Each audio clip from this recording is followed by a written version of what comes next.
Going on, everybody? Happy Monday. Welcome to Wholesale Hotline Pre-Show. My name is Bryce, and in this 30 minutes, what we talk about is driving for dollars. Driving for dollars is how 80% of all people get their first deal. So that's exactly what we're going to talk about. I'm going to tell you guys exactly what to do from start to finish, and then we're going to hop on the power dialer. We're actually going to cold call some of the houses that we decided to add. So let's jump into this. If you guys have questions, please drop those in the comment section. That way I can provide value to you guys. And that way Pace, Brent, and Jamil know that we're providing value in this 30-minute pre-show. Okay, so I'm actually going to share my screen. I'm going to share my screen and I'm going to show you kind of the step-by-step process, what we do before we actually go drive for dollars or before we actually go out there and knock doors. So we've been pivoting towards knocking doors. I just think getting in front of someone is very, very efficient. So we still do both. So we'll actually drive for dollars. And if it hits the criteria, meaning it's a 5 or more on our distress level, we're going to actually get out and knock it. Okay, so I'm going to share my screen with the BatchDriven app, and I'm going to show you guys kind of what to do and what to look for before you actually go out there and drive for dollars. And then I also decided to take some pictures of some of the houses that we added today. And there was one house where I was completely fooled. I thought it was vacant, but talking with the neighbors, it comes to find out someone is actually living in there. And I'm excited to show you that house. I mean, it's super crazy, but let me share my screen. And I'm going to show you guys kind of what to look for before you actually go out there and drive for dollars. So this is going to be the aerial view on the BatchDriven app. Okay, now what we're trying to identify is a place to actually start driving for dollars in. So I know, just because I'm on Pace Morby's acquisition team, that Pace and Cody and Matt are buying in this neighborhood. I know what zip codes that they're buying in. I know what counties they're buying in. So after I've kind of understood what areas that they're buying in, that's going to be the first place for me to actually go drive for dollars.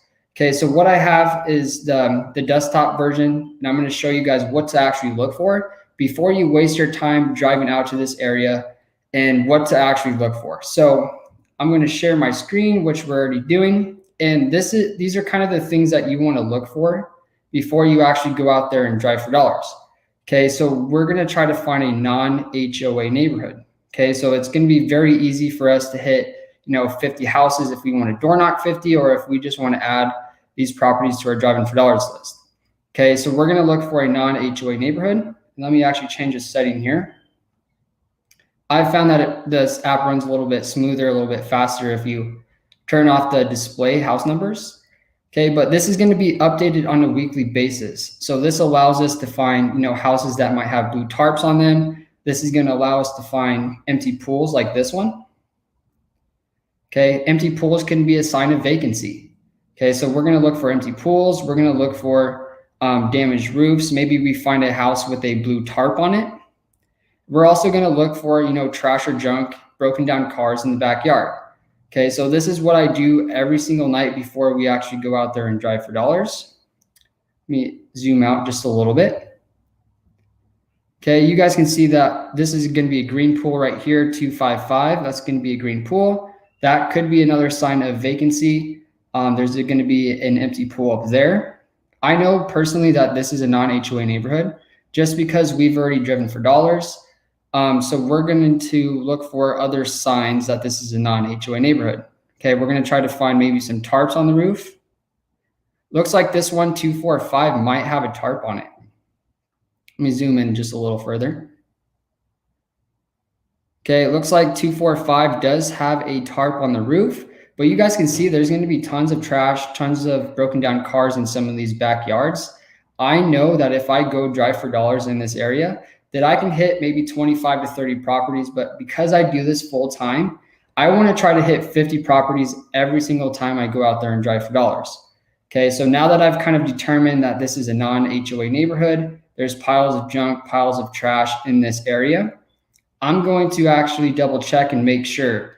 So what we're going to do is we're just going to drop this little peg man. Okay, you can see this in the top right-hand corner. We're going to just drop it down there on the road. After it loads some of these. Okay, we're just going to drop it down there, and this is going to be compatible with Google Maps. Okay, so this is how you guys would drive for dollars virtually. Maybe you work a 9-to-5 job. Maybe you don't have time to actually go out there and physically drive for dollars. You guys can do this all from your desktop. Okay, so we're just going to drive down the road. We're going to look for, some signs of distress. See, this is a perfect example of a house you would not want to add, right? There's nothing wrong with this house. They have fresh green grass, brand new roof, brand new AC, newer windows. That's a house that we want to stay away from. Okay, so this one here, there's really nothing wrong with this one. Has a newer roof, has some poor landscape, but other than that, that's not a factor of distress. Okay, we're going to drive through here. See if we can find this one. Looks like this one does have some poor landscape. Looks like there's maybe looks like a bathtub or something out there, but the roof, that's going to be a big factor for when you're driving for dollars is, do they have a damaged roof? Because that's going to be very expensive for them to fix. Okay, so I know that this is pretty much a good area for us to drive for dollars in. You can see, they have trampolines in the front yards. And I know that this is going to be, if I go drive for dollars in this area, maybe this house right here, there's a bunch of trash, bunch of junk in the front yard, that this is going to be an area where I can add 50 houses pretty conveniently. Okay, so this one I personally would not add if I was to drive for dollars virtually, and here's why. So on the bottom right-hand corner, you can see that the image date was taken December 2020. Okay, you can see the sale date was 2021. So usually, if a house looks like this and it has a sale date after the image date, chances are that it's already been sold. It's already been bought by, a wholesaler or maybe someone that's wanting to move in and live in it. Okay, so that's how you kind of decide whether or not a house is good to add if you're looking to drive for dollars virtually. Okay, so this one's a good example too. So this was taken in December 2020, and you can see the sale date was 1999. So if this one had the factors of distress, the 4 pillars, where it has 2 or more of the 4 pillars, I would add this one to my driving for dollars list. But just kind of doing this, I just want to double check before I drive all the way out here that, there's going to be some good houses in this area.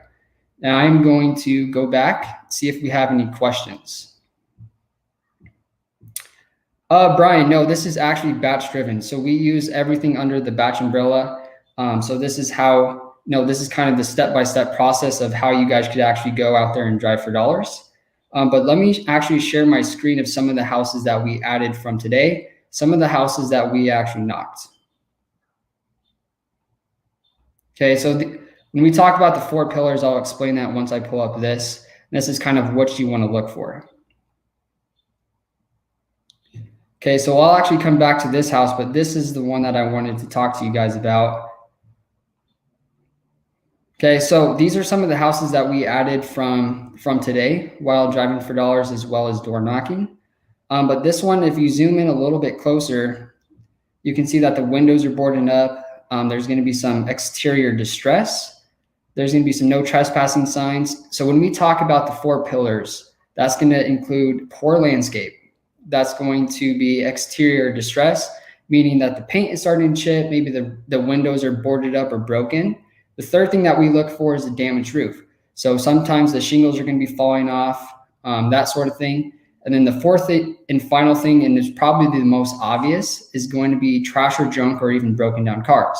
So as long as it hits 2 or more of those 4 pillars, we're going to add it to our driving for dollars list. Now, I did want to mention, and this isn't the case all the time, but 9 out of 10 times, usually if there's a no trespassing sign, it's a sign of vacancy. I've noticed that with so many houses when I'm out there driving for dollars, but that's where I was actually fooled from the other house. Okay, so as long as it hits 2 or more of the 4 pillars, we're going to add it to our driving for dollars list. Okay, this one, you can see that this one had a blue tarp, and that's what a lot of people look for before they actually go out there and physically drive for dollars. They're going to look for a blue tarp on the roof. Maybe they have, bricks on the roof, but you can see, this one's going to have some poor landscape. It's going to have a damaged roof. The window is going to need to be repaired. This is a factor of distress, so that's why we added this one to our list. Okay, this one was actually pretty scary to knock. So I actually got out and knocked this one just because there was so much clutter, so much trash. And As soon as I knocked on the door, he opened it. So I don't know if you guys have knocked doors before, but it scares the living crap out of me every time that happens. But you guys can see this one's got some exterior distress, meaning that the paint is starting to wear away, trash or junk. And then I think this guy was honestly living off the grid. You can see that giant antenna system up there. So I got out, knocked this one. He wasn't too friendly, but we just moved on to the next house. And then this was the one that fooled me. I for sure thought this one was vacant. It has all the telltale signs. A lot of houses that are vacant, they're going to have tons of grass just like this, or tons of weeds that are super high. And they did have a no trespassing sign in the back of the truck. The truck was broken down. The AC unit looks like it's about to break down. The windows are super distressed as well. The roof, has terrible roof damage. And there's also, you guys can see there's a bunch of grass covering the front door. But what I thought was strange is there was actually like a little carveway, a little pathway leading to the front door. So I was kind of on the fence. I didn't know if this was vacant or not. So we skip traced this property information, and I tried to call him right from the spot, but it was a bad phone number. So I knocked on the window, rang the doorbell, no one answered. And then I decided to go actually talk to the neighbors, and the neighbors were the ones that told me, he's been to prison several times. The police are always here. And there's actually someone living inside this house. So even though I saw all the telltale signs, someone was still living in this house. So what I'm going to do is I'm just going to follow up with this property.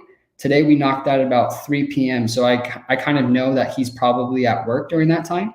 So I'm going to try earlier in the morning, and then I'm going to also try maybe later in the evening, see if I can actually catch him, see if I can figure out what kind of vehicle he's driving, because this is a perfect house. This is a perfect house that you guys want to be out there adding to your list or door knocking, trying to get that person on the phone. Okay, let's see if we have any more questions. That's a jacuzzi. Yeah, I thought it was a jacuzzi or a bathtub. I wasn't sure. Yeah, so this is the BatchDriven app. This is a picture that I took personally today. This is a house that I decided to knock. So I actually do a live Monday or Tuesday and Thursday at 4:30 p.m. And I show you guys kind of what to look for. We skip trace some of these properties, and we actually cold call them live. Okay, so this is the BatchDriven app. I found this one today, added to the list. I skip traced them. The information came back negative. So this is going to be one that I'm going to have to constantly go back. I left a note on his truck, left a note on his door. So we'll see if we can get this person in on the phone or try to set an appointment, something like that. Yeah, Elias. So does Batch track routes like Deal Machine? Thinks in advance. Yes, it does track all of your routes, and you can actually, if you're driving for dollars virtually, it's not going to track it in real time until after you're done. So that's a cool feature too, is you can do it virtually as well.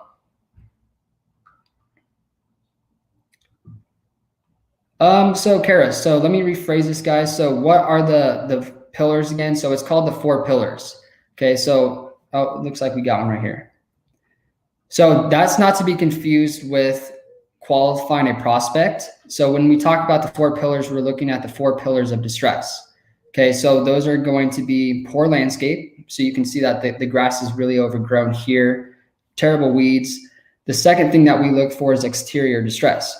So maybe the house has broken windows, boarded up windows. You can see that the paint starting to chip away. That's going to be the second thing. The third thing that we look for is a damaged roof. Maybe some of the shingles are falling off. Maybe there's a blue tarp on the roof. That's going to be the third thing. And the last and final thing is going to be broken down cars or trash or junk in the backyard. So talking to the neighbor, I mean, they do have a broken down car, and the neighbors did say that this person is a hoarder. Okay. And those are the 4 pillars. So landscape, exterior distress, damaged roof, and then trash or junk or broken down cars. Yeah, looks like money. Yeah, so this is Josh, guys. So he actually does all the video for myself and BatchDriven. And we did knock this. We did take a video. We talked to the neighbors. We got that on video as well. So that's going to be dropping tomorrow. Looks like a perfect house to burn down. Yeah, it says the neighbor said that several investors have been looking at this property, but hopefully if we can get that person on the phone or set an appointment, that is going to be a good property for us to possibly buy. So Dan says, are you knocking every time you are driving for dollars? Yeah, if we're driving for dollars like we were today and we find a property just like this, I'm always going to get out and knock it, just because this house is too good for us to pass up, right? So drive for dollars. A lot of people will actually knock pre-foreclosures, and then they'll drive for dollars and they'll add those ugly houses to their list. Okay, so there's multiple ways to actually do this, but I found it's most efficient to just drive for dollars, add those ugly houses, come back, skip trace them, throw those into the power dialer, and start cold calling them. But I mean, if you run into a house that looks just like this one or any of the other ones that were on the screen, get out and knock those. It's not gonna hurt you to get out and knock them. Yeah, Zach's been very consistent with driving for dollars. He's in Indiana, so make sure you're squatting up with him. He's a sub-2 student.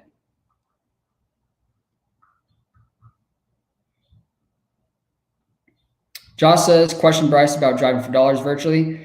So because Josh has been doing video, he's been very intrigued with real estate. So every time he asks him a question, he just downloaded the BatchDriven app as well. So he does have a lot of, questions when it comes to the BatchDriven app. So he says, question Bryce about driving for dollars virtually. When you start driving, what's the indicator that you are tracking? Green or red color on the top right of the screen. So let me show you.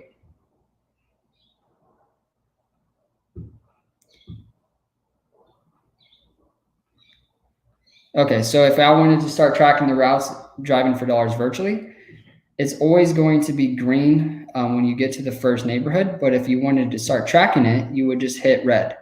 So now it's going to start tracking it throughout the neighborhood. Just so when you're done driving for dollars, it's going to pop up and you kind of can plan out your routes. So you can see, you can do your display past driving routes, and it will actually pop those up as well. Okay, you can see that we were just driving for dollars down that little road. So it's going to show up green. When you want it to track, it's going to be red. Okay, so Josh, hopefully that helps. And this is a great way if you wanted to start delegating this task out to virtual assistants. You can kind of know what areas that they were actually virtually driving for dollars. You guys can see it right here, right in the middle of the road. That's where we were driving for dollars. Okay. So it'll track the entire route. And then also there's a KPI tracker in there, so you can keep track of how many properties your virtual assistants or someone from your team is actually adding. But great question, Josh. Awesome. So let me hop on the power dialer now. So I think you guys have a good understanding of how to drive for dollars, what to look for. So let's hop on the power dialer now and see if we can get some people on the phone.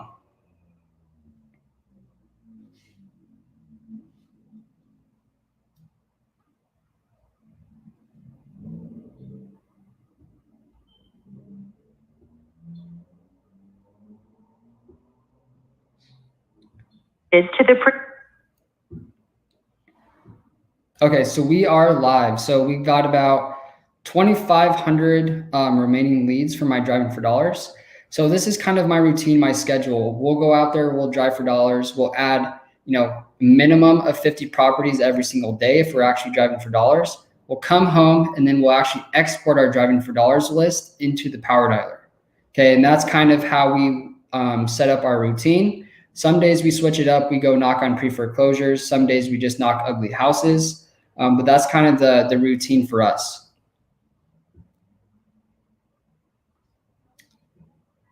Okay, so let's hop on, and we are available. So we are hooked up to a 7-line power dial. So it's going to call through 7 phone numbers. When one person answers, the 6 numbers are going to hang up and push it into the back of the queue.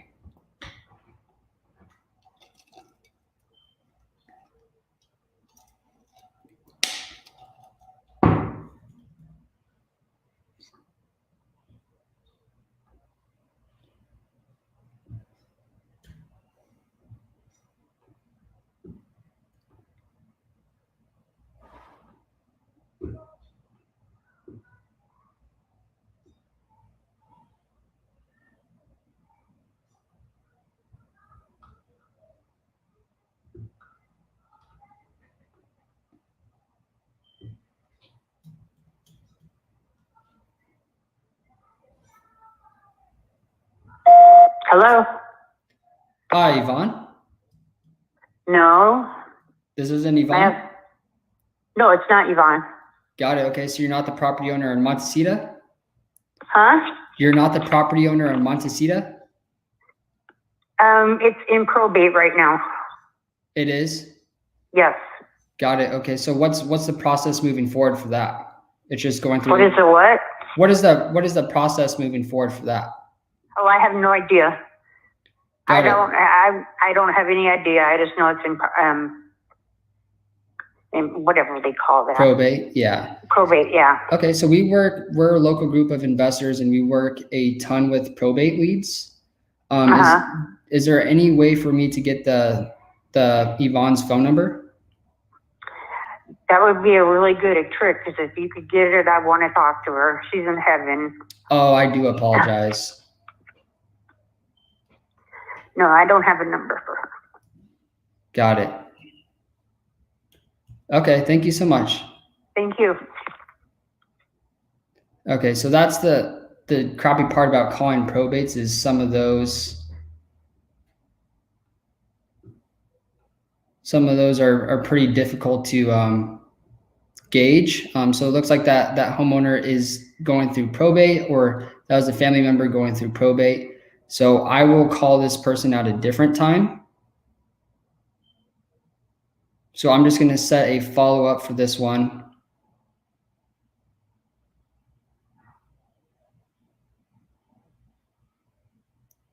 Okay, so we're going to do follow-up, and then we'll end up calling this person back at a better time.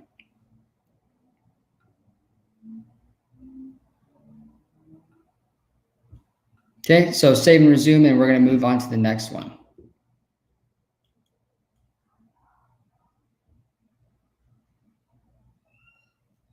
We got about 7 minutes, so let's see if we can get some more people on here.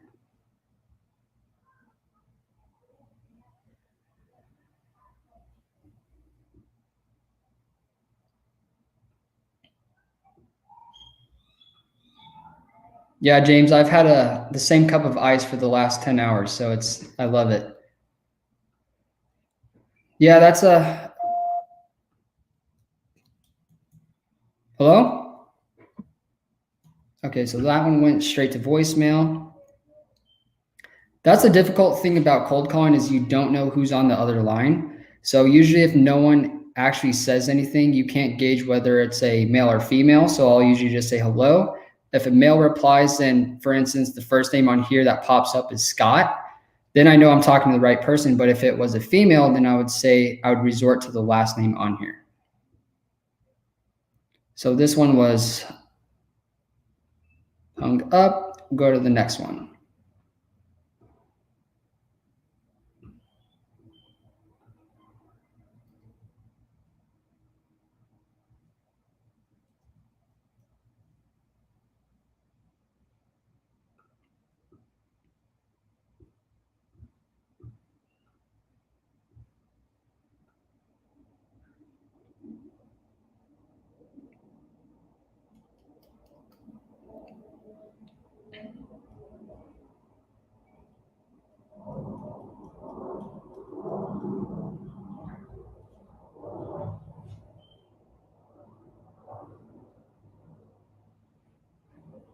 Okay, we're about 2,477 remaining leads. We started with about 2,500.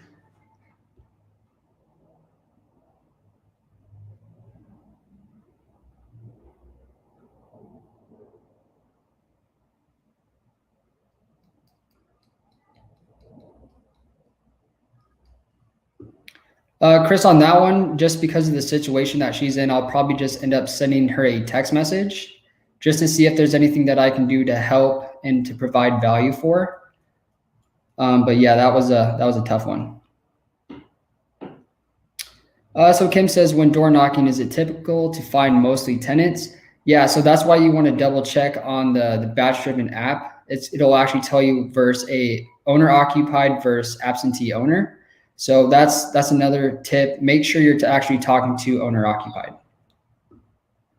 Because if it's an absentee, you're just going to add that to your list and try to skip trace it and cold call.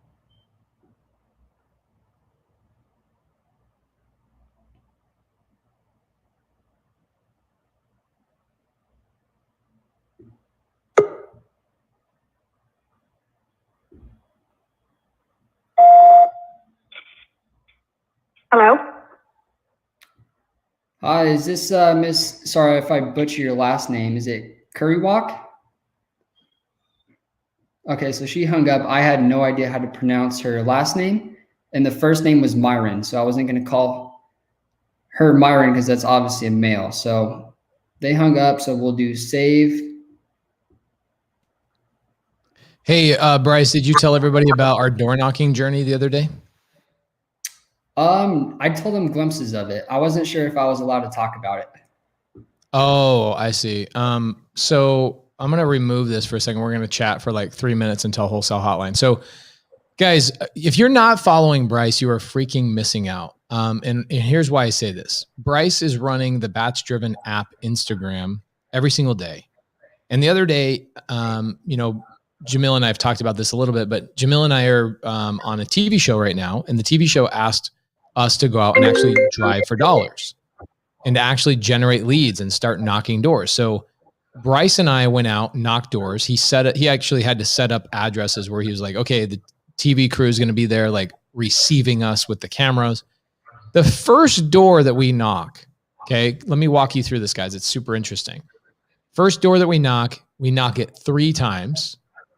And the guy doesn't answer. So what do? We leave a sticky note, and then we go around the side and we're like, dude, how is this guy not home? There's a car in the driveway, etc. As we're about to leave, I stand in the shade and I go, let's just kind of hang out for a minute. And the guy walks out of the property and he's like, who are you? What are you doing here? Right? So we have a great conversation. And essentially we find out that the guy bought his house subject to in like 1996. And he's like, oh yeah, I'm not selling. I'm also an investor and I buy creatively and all that kind of stuff. It was an amazing appointment. We had a blast. Bryce did a great job. And we ended up getting a bird dog because he was like, look, I don't invest anymore, but I know everybody in the neighborhood that is selling their properties, everybody that's in distress, people that are moving, etc. And so at the end of the day, you guys are going to learn things from Bryce by following him on the app, following his daily activities that are above and beyond just closing a deal. Sometimes you just have to be creative in the sense of like, okay, Mr. Seller, if you are not going to sell this house to me, then maybe you can help me find some opportunities in the neighborhood. And essentially, we got that guy as a bird dog that now he's going to send us deals, even though we didn't buy his house. So it's not always about closing the deal. Sometimes it's about establishing relationships and planting seeds that will come and, fruit into something at some point. So check it out, BatchDriven app on Instagram. Bryce runs that every single day. If you have questions about door knocking, you have questions about driving for dollars, Bryce is the guy to reach out to on Instagram. And if you guys want to download BatchDriven, it's batchdriven.com/squad up. I believe you get some sort of free something or other. Yeah, Bryce, 7-day free trial. Bryce, it was great seeing you. You now need to leave. Bye. All right, guys. So Bryce is amazing. Everybody's amazing. I am so excited about today's episode. I'm going to give us about a 20-second, 30-second break.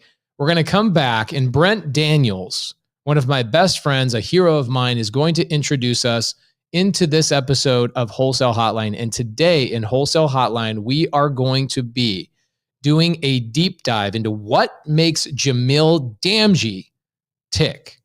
What made him successful? How did he get his first deal? Who he is at his core. And we're going to have a blast today because I can tell you Jamil is full of great stories. And I know him pretty dang well, probably better than most people. There's probably 10 people that know Jamil better than me. And today, I'm going to be the number one person. I'm going to know more about Jamil after today's episode than his own mother. So give us 20 seconds and we will be right back. Thank you, guys.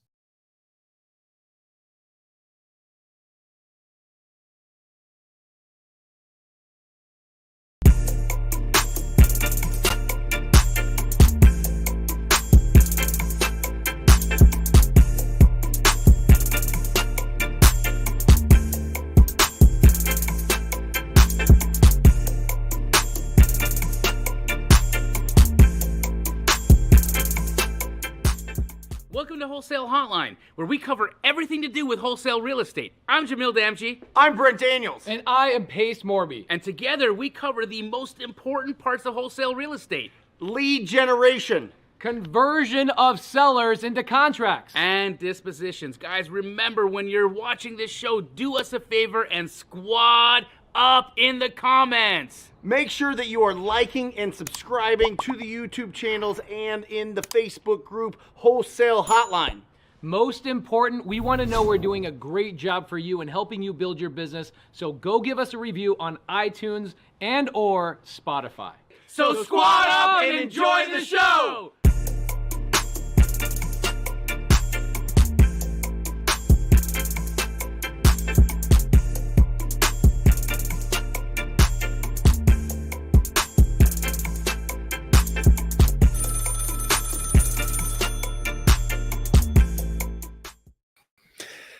"65 times we have gone on here for 90 minutes for Wholesale Hotline, and everybody needs to know that the only reason that we are all here, all of us, all 200 people that are hopping on here live, the three of us here talking about wholesaling, building this up, really building a network, the 20,000 people in the Facebook group, the hundreds of thousands, if not millions of downloads through all the different platforms. And they all come from one seed, one single seed. And that seed came from my man, Jamil Damji. And Wholesale Hotline was his brainchild. It was something that he wanted to do for this community, not to put us on a platform, not to give us an elevated view of the industry of real estate or to make us look like celebrities, but to genuinely influence and give the right amount of energy and motivation to everybody out there to change their lives through this incredible business called wholesaling real estate, which has completely transformed my life, completely transformed Pace's life, and completely has transformed Jamil's life. And that's what we're here to talk about on Wholesale Hotline. Number 65 today is all about my man, the king of wholesaling. In my opinion, the most, the smartest, the most creative, and the most caring wholesaler in the country. It is Jamil Damji. I'm so excited about this episode because we're going to deep dive. We're going to get into your life. And I don't think that there's two guys better to ask you questions than me and Pace. So are you ready, brother? So ready. Ready. You guys are amazing. I'm just getting emotional hearing both of you guys talk. I love you both so much. Thank you. Thank you for being in my life. Thank you for being a part of this. And just genuinely being two of the best guys on the planet. I'm in complete awe of both of you gentlemen. I love you guys. Love you too, brother. Okay, so I got 1,000 questions, and I'm gonna start first, and then we'll tag team, because when we did Brent Daniels, I ultimately dominated the first hour of that conversation because I get so excited talking to both of you guys. Jamil, I've got 2 questions for you. Question number 1, if you had to eat the same food for 1 straight week, breakfast, lunch, dinner, you couldn't have anything else, what would that meal be? Chicken wings. Chicken wings. I kind of had a feeling he was going to say chicken wings. Everywhere we go, Jamil tries out the chicken wings. Where's your number 1 spot besides that stupid airport place in Wisconsin or whatever it is? Oh man. You know what? I'd have to say my second favorite wing place in that I've had would be Native Grill here in Arizona. I think they do a great job. So I did not know that about you, because you're always ordering from other places, and we've hung out for years and years, and I've never seen you say, let's go to Native to order wings. It's because I know it's good. I know I really like it, but I'm just like, he's always chasing Pace. He's always chasing. I'm chasing. You're chasing the dragon. You're chasing the dragon. So second question I have for you. By the way, guys, if you want, actually this goes into number 2. If somebody's going to buy you a gift right now, what would you choose and why? And and it's perfectly appropriate for you to say the truth, which is, I don't want gifts. I hate gifts. Or maybe I'm wrong there. No, I'm not really big on receiving gifts. I'll be honest with you. If I want something, I get it, right? And truly, I'm a man that doesn't really want a lot of things. I want the people in my life. I want the people in my life to be happy.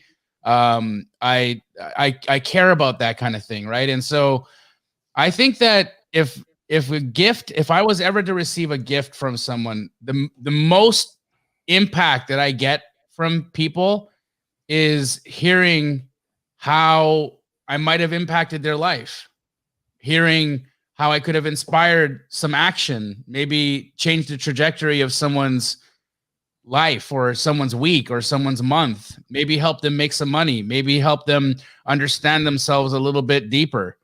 Those are truly the gifts in my life that are meaningful to me, because things are shit, man.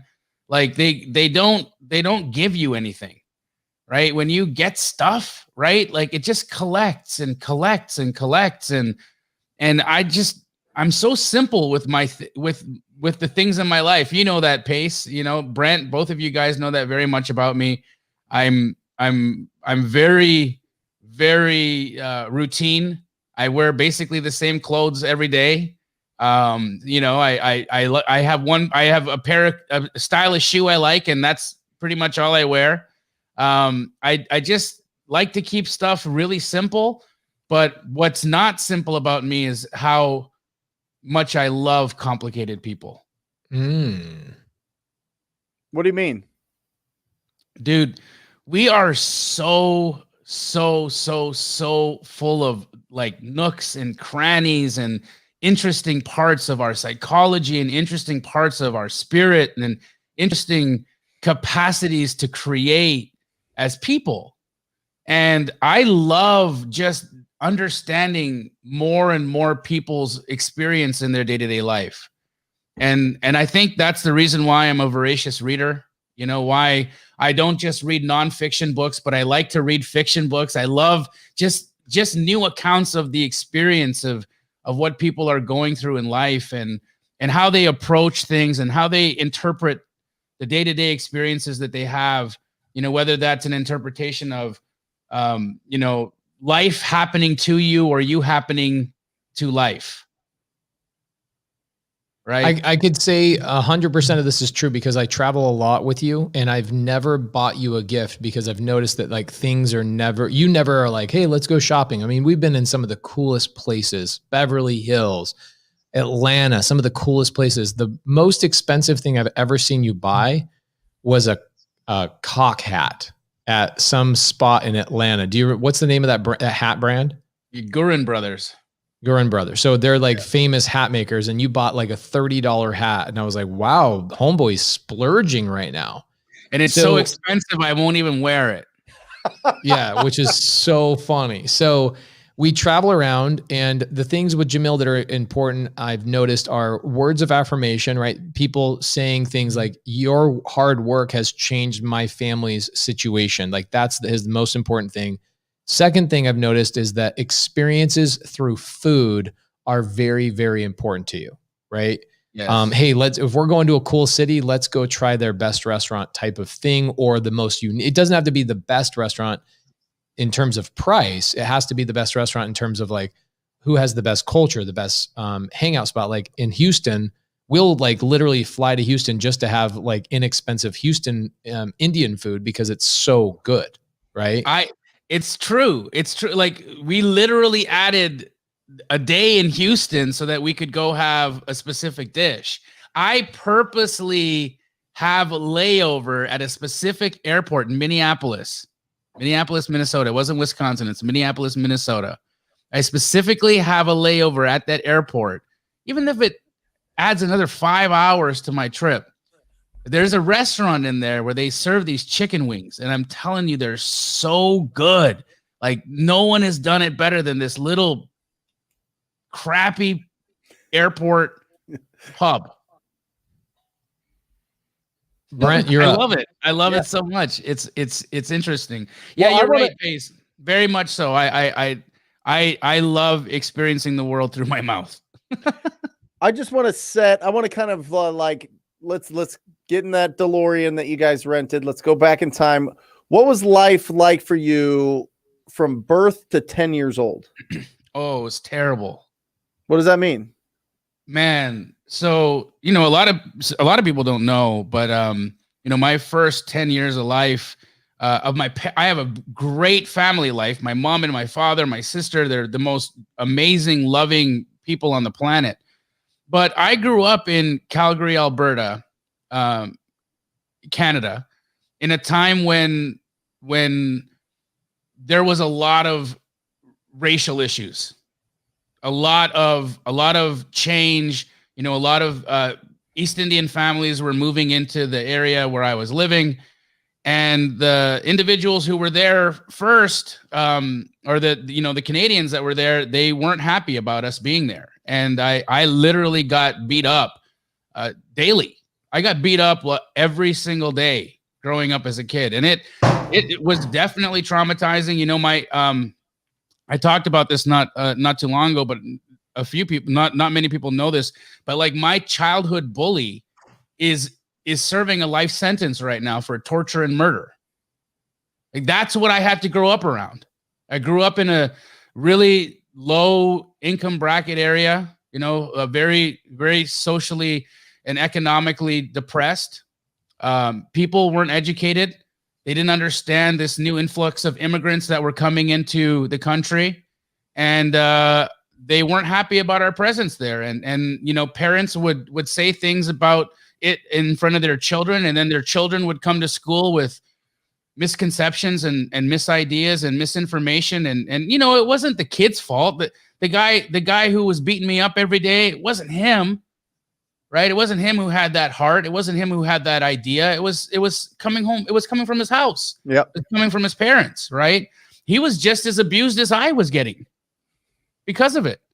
The abuse was just falling downhill. So the first 10 years of my life were violent. What was the influx of the migration, I guess? What did something open up? Did something like what caused you to be there, and all these other people coming there, and it being a kind of a strenuous, not kind of be in that situation? So what had happened is there was a lot of East Indians that were living in Africa through British colonialism. So I'm going to give you guys a little bit of a history lesson. Please. The British conquered much of the globe for centuries, and a part of British colonialism was them controlling huge swaths of land in Africa. Now, a part of that colonialism was, and they also controlled India. So the British were in India, the British were in Africa, and because they controlled both areas, what in fact the British did was they yanked my great grandfather out of India and put him on a ship, and he became an indentured coolie worker, which is basically just a fancy word for brown slave. And we were essentially made to work for the British in Africa, and that's where my family origins went to, right? So both of my parents are born in Dar es Salaam, Tanzania, and they speak Swahili. So we're Indian Africans. Now, what ended up happening in the 1970s was there was a movement called African nationalism, where the different independent countries of Africa wanted to take control of their land back from the British, and they were nationalizing. They were becoming independent. There was a dictator by the name of Idi Amin at the time who violently retained control from the British. And a part of that violent takeover, it was through, he was the general actually of the army, and it was a military coup. And a part of that takeover was expelling all of the Asians out of Africa because they were an installation of the British government. So our reason for being in Africa was because the British put us there. Now, we didn't ask to be there either, but we were there. And the dictator Idi Amin wanted all the Asians out. So we literally had 72 hours to leave, or we would be executed. And so we were actually refugees. So my parents both came to the West. Canada in specific had opened their doors. In fact, this isn't a time in the 1970s when both the United States and Canada opened their borders to the Asians that were being expelled out of East Africa because it was such a violent genocide of our people. And so we were refugees. We came to the United States and ultimately Canada. But that's where a large influx of us came from and why we were in Canada. We were running away for our lives. Were you born yet, or were you born in Canada? I was born just after that, and I was born in Los Angeles. Oh, that's right. Yeah, so that's why I'm a dual citizen. I am an American and a Canadian because I was born in Los Angeles, and then as a baby, my parents moved us to Canada. Why'd they move you to Canada? I think it was just easier for them because there were more people from our community that had gone there as opposed to the United States. So they, we're talking about a time when they didn't understand the language. They didn't understand the diet. They didn't understand that they were like aliens. Yeah. Imagine coming into a new country and you don't speak the language and the culture is just way different from what you've grown up in. You feel like an alien, right? And I think that's what my dad and my mom went through. They both felt like aliens, and they felt like if they could be closer to their family in Canada, that we'd have an easier time. And so we had some family members who were living in Canada at the time, and that's what brought us there. So you moved there. What did your parents do for work? What did they do for an income? What was their profession? So my mom, she went to like a community college, and she learned how to typing skills. And so she was a data entry operator for a company called Custom Checks of Canada. So her job was inputting all the information that you would see on your check, your name, your address, what check number, what special print you want for your check. That was what her job was. And my father, he and his brothers, they got some investment from other members of the community, and my grandfather included, and they opened up a small car wash in Calgary, and they owned and operated that for many, many, many years. Was your dad always that entrepreneur? Did he spark that in you? Like, did Not you at get all. that from him? Okay. My dad, God love him. He's an amazing man, and he's the most gentle, awesome, happiest guy. Actually, that's not true. He's a very gentle crab. No, he's my dad is jaded. My dad is jaded. I learned how to be positive from my mom, right? My mom was always the one who told me to keep my head up. My mom was always the one who said, you can do anything. My mom was always the one who said, love on people. My dad always said, people will kill you. People will throw you in a ditch, So was my dad the entrepreneur? Not at all, right? He was in an entrepreneurial situation with his brothers, but I think that his brothers probably spearheaded that decision, and my dad went along for the ride. I think, in all honesty, my dad was more fearful of people and more fearful of just the world than a lot of people I've seen. Still to this day, I'm having to explain to my dad how I choose to see the world in a positive, happy way. And, we can get into debates about our different viewpoints.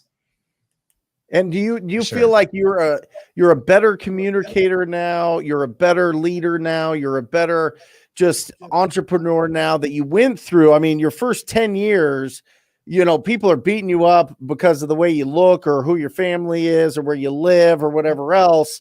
So you kind of have to get along in society somehow. Do you think that you started picking up some skills during that, or do you think that developed later in life? 1,000%. I think, I was an overweight kid too, right? So you think about this, right? You're in a new land, you're overweight, you smell a little funny because of the food you're eating, right? Your parents don't understand what it means to kind of assimilate and be a part of the zeitgeist or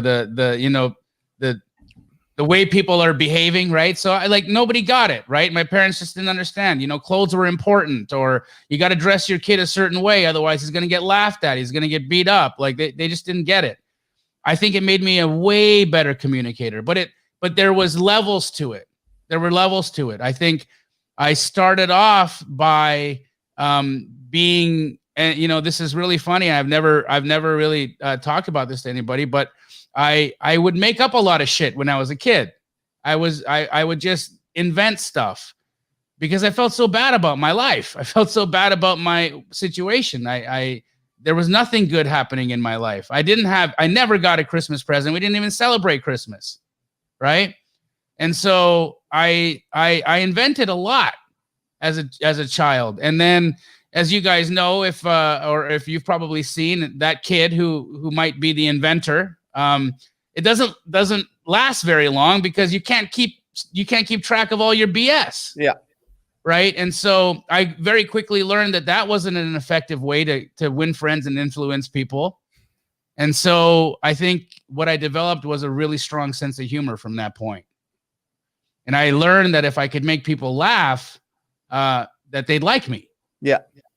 And I think that's where I started really uncovering that entire aspect of my personality. Well, and if they like you, they're not as much of a threat, right? You know, Right. It's when they don't like you or don't know you, then all of a sudden, you know, you might be, you know, something to pick on or something to amuse or something, you know, threatening about you. But if they're, you know, if you're making them laugh and you're communicating, then all of a sudden it gets a little bit easier and just develop communication style around that, right? Yeah. I mean, incredible.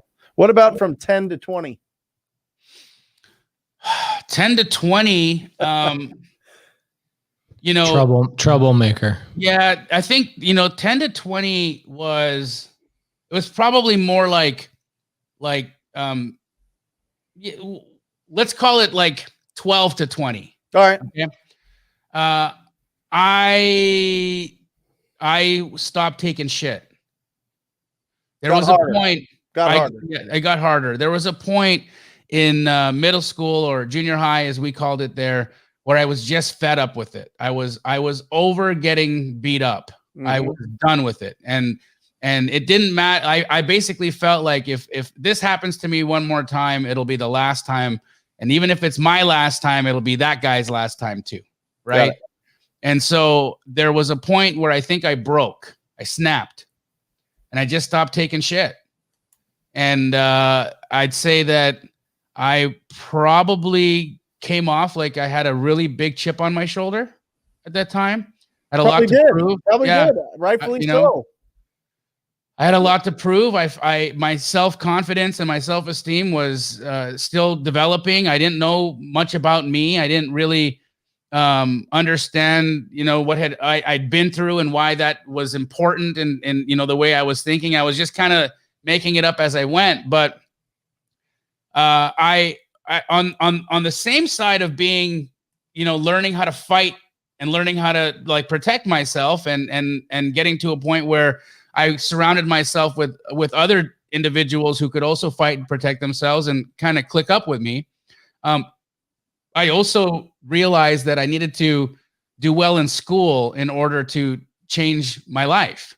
And so here I am, a kid who could, you know, get suspended or, you know, multiple times for being, you know, a fighting back. Yeah. But at the same time, I had straight A's.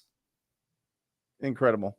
And when do you think it clicked, Jamil? Like I'm gonna just like inject myself into this for just a second. I remember that transition from like being a boy, right? Like being a kid to like kind of growing up, and it kind of hit like the summer of like going into 8th grade, and then all of a sudden these thoughts and ideas started bubbling up from the subconscious, and they were almost like, oh, you can go and be successful at this. And then you start thinking about, what do I want to do with my life? And what are these goal things that my dad and other people are talking about, and that I'm reading about, and people are encouraging me about goals and about like doing something special with my life and all that. When do you think that hit? And during that time, what was it? Did you want to be an actor? Did you want to be, I know that a lot of people are talking about stand-up comedy. Like, was there something that came up that was like, I'm going to be successful at this, and that became a positive focus? You know what I mean? Yeah. So I think it was it was in a time when I got really deep into Tupac. Okay. Like real deep in it, right?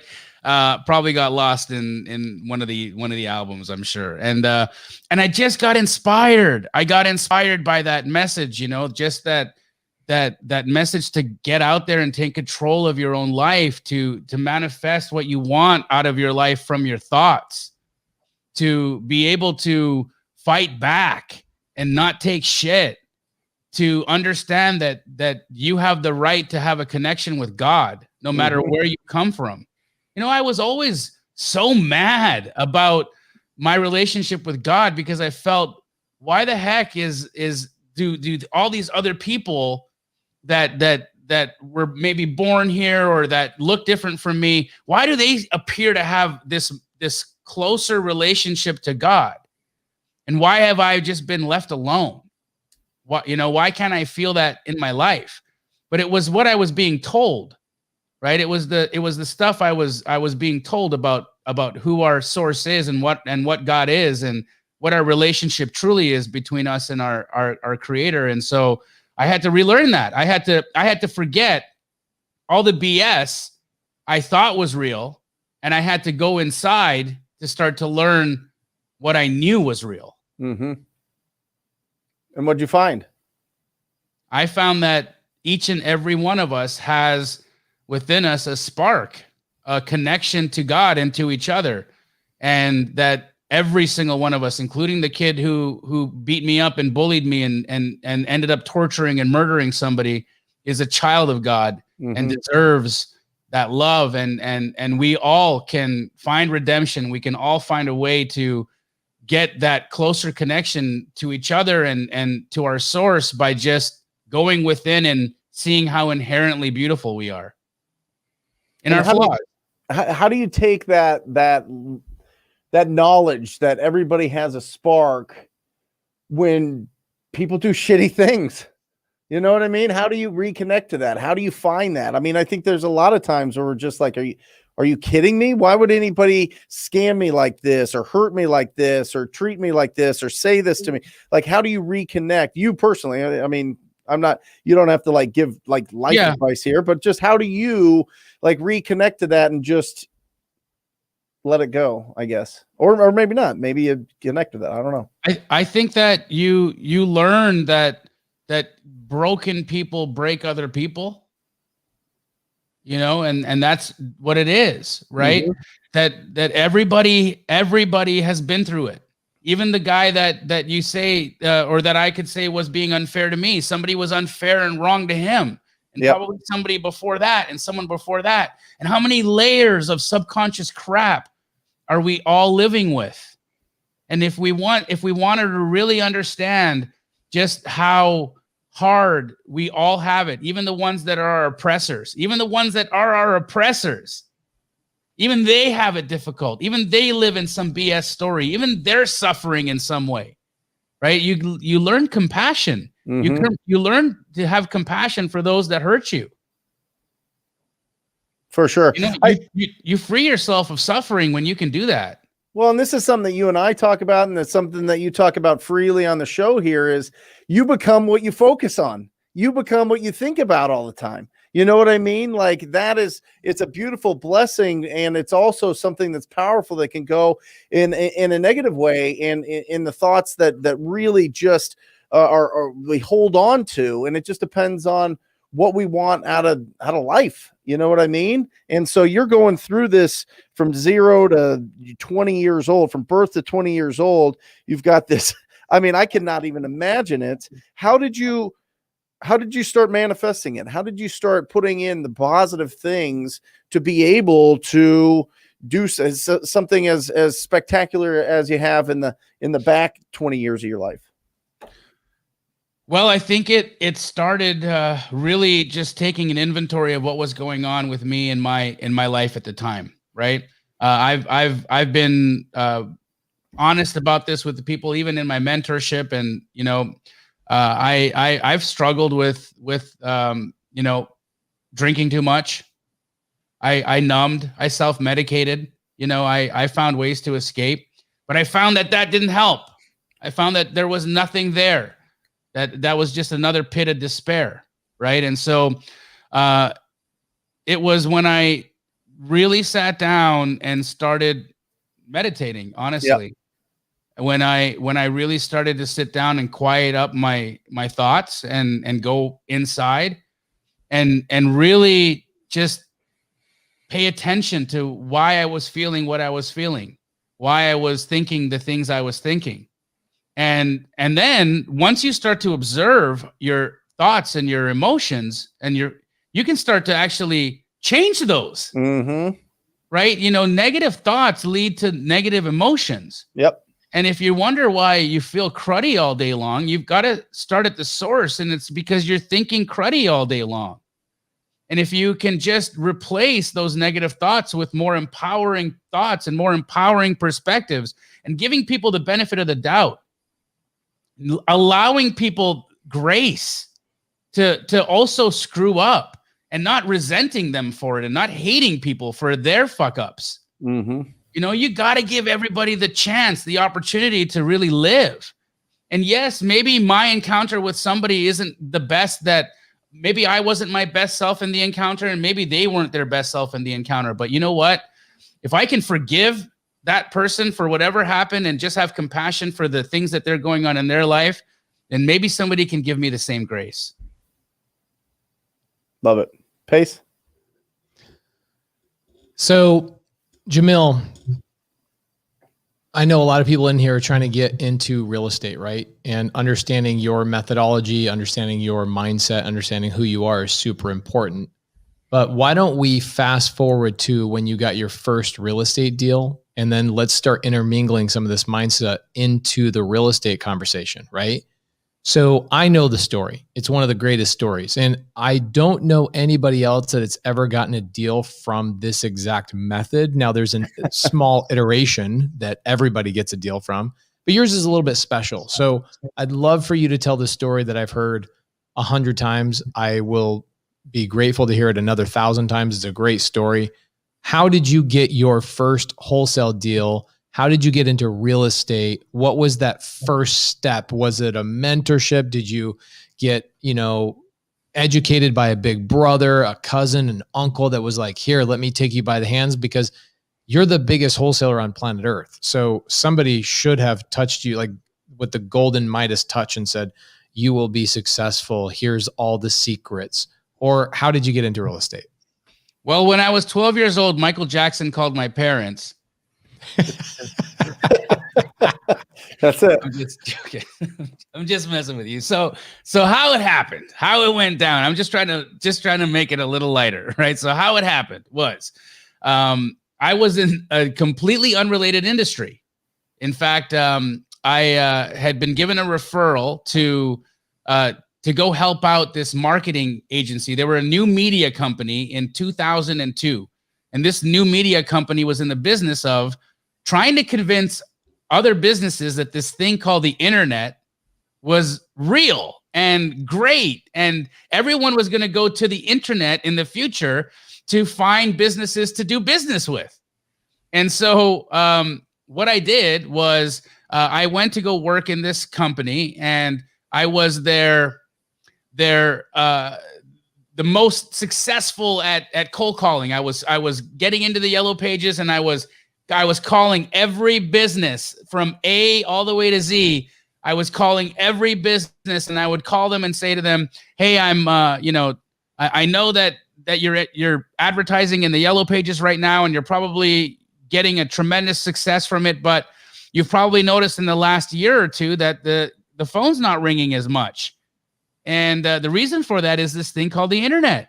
You need a website, and I can help you by selling you such website. 6 pages, an about us, a contact us, a gallery page, and all of this, and it'll cost you $600. And I did really well. I actually sold quite a few websites. The problem was, every one of those $600 websites I sold actually cost us $700 to make. So I lost $100 every time I made a sale. So it wasn't a great business, okay?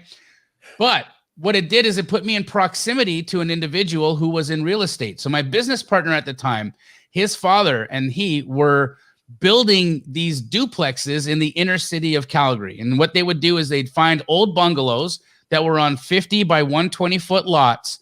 They would demolish the bungalow and then they'd build a duplex there. And I overhear them having a conversation where they're talking about making a profit of $160,000.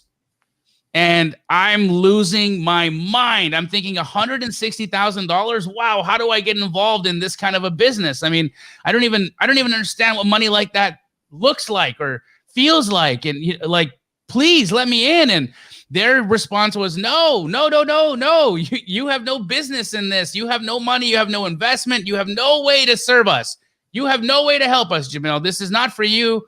This is family time here. We're talking father and son. Go back to losing money in the call center. And I didn't let that. I didn't relent. I had to know more. And in listening to their conversation go even further, they were griping that they needed more building lots, that they could make as much money as they could possibly want to make if they could just find more of these houses that were on 50 by 120 foot lots. And so now I have a need. Now I know they need something. And I leave. I go home and I'm thinking about it. And the next day I walk my dog.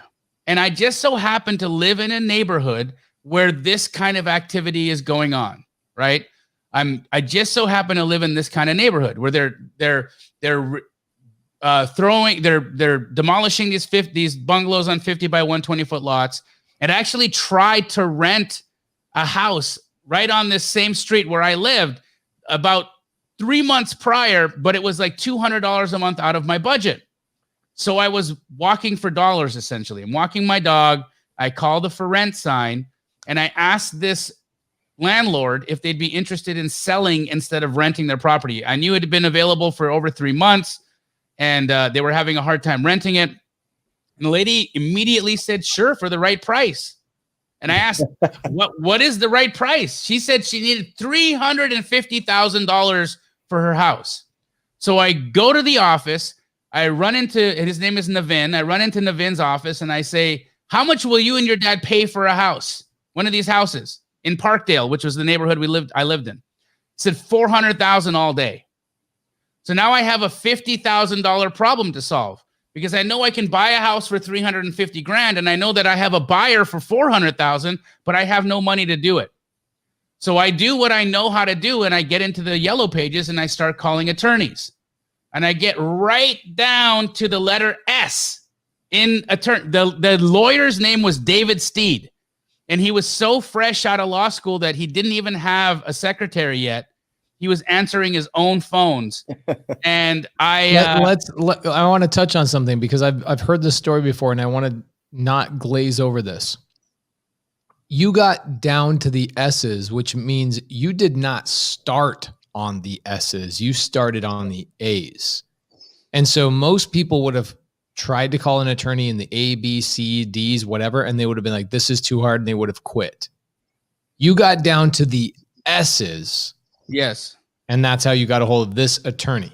Yes. I spent the entire day. I wasn't giving up. I knew that real estate conveyed through attorneys, and I needed to ask them what I could do. And David told me exactly what to do. He gave me the double escrow. And, in Canada, they don't even call it double escrow. They call it a skip transfer. That's the term for it in Canada. So I do what he says. I get 2 contracts, one where I'm the buyer. And he said, what's really important here is your name on the buyer line has to be Jamil Damji and or nominee. If you write that in the contract, you can now nominate your position in the contract, or in America, as we refer it to, assign. And that's what I did. That's what I truly thought that, like, I created this whole situation. I'm like, oh, I'm the first one to ever do this. I invented something. What year is this? 2002. 2002, almost 20 years ago. Correct. Yep. 2002. I go and lock up that contract at 350 grand, and I sell that property to my business partner's dad for 400,000. And about 2 weeks later, I had a cashier's check in 48,000 and change. How'd you feel? Oh my God, bro. Did it break your brain? I felt like Tupac in All Eyes on Me. That's exactly how I felt. I was like, this is going to change my life. Everything. Yeah. Everything. Yep. You know what else? I didn't cash that check for so long. I kept that cashier's check folded in my wallet for months. I didn't even realize that checks, I was so broke that I didn't even know that checks went bad after 6 months. I had no idea. If Why I didn't got you a check, deposit I would it? just cash it. I get a check, I cash it. I get a check, I cash it. I didn't even realize. It took me months, Brent. I just didn't want to spend the money. I was just so attached. I was so attached to this cashier's check and, you know, all of the things that I could do. And I went ham after that, brother. I literally got at that time, I had to go to the newspapers, and I'd get into the classified section of the newspaper. And every day I'd call for rents in the newspaper, and I'd ask them the exact same question I'd asked. You would just call them up cold? Cold. It's a simple business.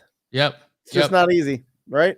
And that's how it happened, man. That's essentially how I put it together. And then, you know, one deal went to, you know, 2 deals went to 10 deals. And it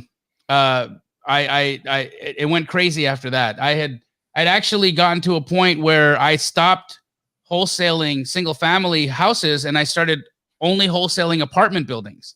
And every time I'd flip an apartment building, I'd make $100,000. Mm-hmm. Wait, but weren't they like really savvy investors that owned those apartment buildings? I mean, why would they wouldn't sell those at a discount? That's ridiculous. These were all tired landlords. I would only call for rent signs that were handwritten. If it was a property management company, I just keep driving. But if it was handwritten for rent, my phone number here, that's who I'd call, because I knew that guy was self-managing the building and very likely ready to have a conversation, even if it was to tell me no, thank you. And just build. You start scaling, it starts going crazy. You start making crazy money. Like, what are they called in Canada? Like goose shekels, goose turds. What do you guys call them? Goose turds. Loonies. Loogies? Loonies. You were making $1 coin in Canada is called a loonie, and guess what the $2 coin is called? Double loony. A toonie. A toonie. Oh my gosh. Oh my God. Canada's so good, dude. It's such a cool place. Like, no shit. So you are making millions of loonies. I'm making millions of loonies. Yes. Millions of loonies. And this is now 2006, 2007. Yeah. Now, like, what are you wearing? Are you wearing mink coats? Are you driving like Mercedes? Are you balling out super hard? Because this is in your adolescent days, right? This is not adolescent days, but this is like young adult days. Yeah. You got money now. I can only imagine you walking into David Steed's law office to pick up your first $48,000 check with like cargo shorts and like, I don't know. What were you wearing at the time? Tank top, bro. Jinko jeans and a wife beater. You know what? I was I was so G. I was wearing like football jerseys. Yeah. Yeah. So a homeboy comes into a law office, picks up a $48,000 check. Yeah, and I'm wearing like I'm pretty sure I'm wearing a Saints jersey. So you're wearing a Saints jersey. You fast forward, you're making a ton of money. I think you end up getting your family involved in the business. Like, drop me off on that day. Like, when did you start getting your family involved? So what happens is I'm in this spot now where I feel like I want prestige. I want, because my dad, we fast forwarded past the fact that I tried to go to med school. I have a science degree in human physiology. I was on the dean's list, right? I did really well. And so what ends up happening is I end up quitting university to go into this website business and whatnot. So I really disappointed my two, Indian parents who want prestige for for them and for their child, and they want to feel proud of their kid. They want to walk around the community and say, my son's the doctor, my son the doctor, my son, the doctor, and like that's what they really want to tell everybody. And meanwhile, I haven't given them anything to feel proud of me about. Even though I'm making millions of dollars, they still they're like, there's no prestige in what you're doing. And that's dumb. I get it. But I'm following that line. I'm following that line, and I decide I don't want to do these contracts anymore. I don't want to just be moving contracts. I want to be the developer now. Again, I don't even know what wholesaling is. I don't even know it's a word at that time. Mm-hmm. Okay, it's like I'm not calling myself a wholesaler over there. I'm a real estate investor, but I don't understand. There's not even a term in my mind for what I'm doing. You're the greatest. You're the greatest skip transferer of all time. Yes. and so I talk my parents into co-signing on 4 construction loans with me. So the next 4 buildings that I get under contract, I take all of that cash that I had amassed, all of it, and I pledged that as down payment. And then I convinced my mom and dad to come in and co-sign for the construction loans on those 4 buildings. And things went really good for the first 2 months. What year? 2006. Got it. Things went really good for a couple of months. And then we started seeing some issues, right? And the credit situation in the United States. And, again, I'm in Canada. And so I don't think that what's happening in the US is going to affect us because we're Canadians. We're energy rich. We've got oil. Nothing can hurt us. You've got Timmy Hortons. We got Tim Hortons. And your A&W root beer is way better than ours. It is. Yeah, it is. Benny Rescone says he was 1 in 2006. That's funny. Oh my God. I love that, Benny. That's funny. So 1-year-old Benny and me. I'm at this point now, and we get a call from our lender on those 4 buildings, and they say, hey, those construction loans that we've advanced to you on these 4 projects? Well, we actually advanced them to you based off of pre-sales on qualification of buyers that we now need to requalify because our lending standards have changed with this whole credit situation going on in the US. So you need to send all of your buyers back in to get requalified for those loans. Don't worry about it. Everything will be fine. And you just have them all come back in and requalify. So they do. They go back in and they try to requalify for those loans. Every single one of them was denied on the requalification. Yep. So what does that mean about what happens to my construction loans? Gone.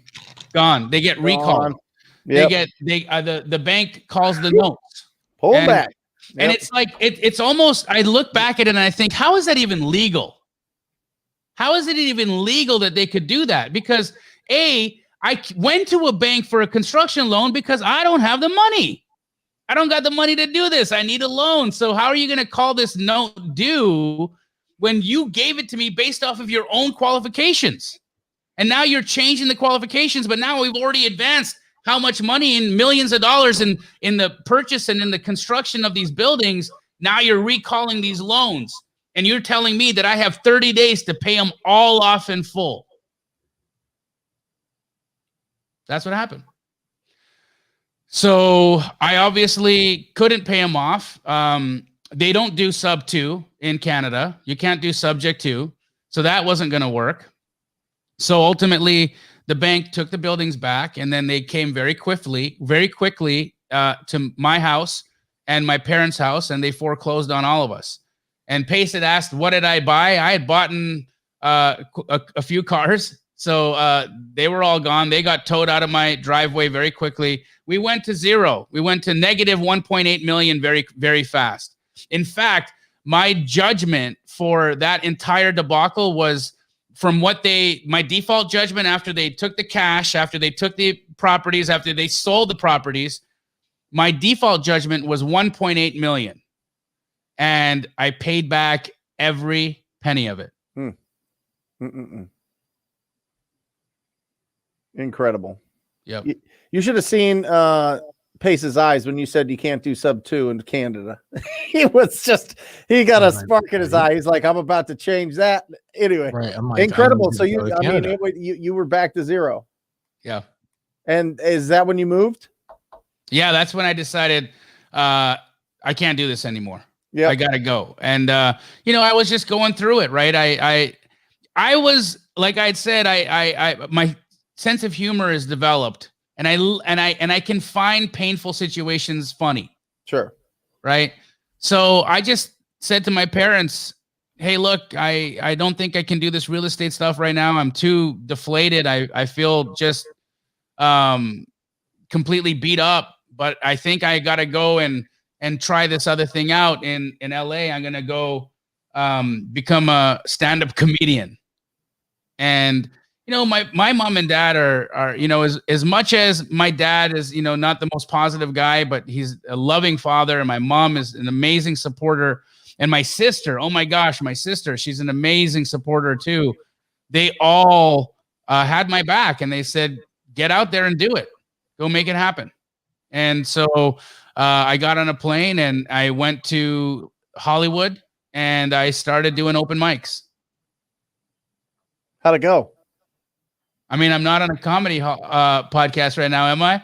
Not yet. You're still a young so man. Jamil, a couple questions timeline wise. Yeah. Charisma and Natalie, where do they get inserted in this picture? Have they already come into the picture with this, or is this coming up? So there's a little overlap there between Charisma and Natalie, because, Charisma's mom was actually my paralegal at the law office that I was doing all my deals at, right?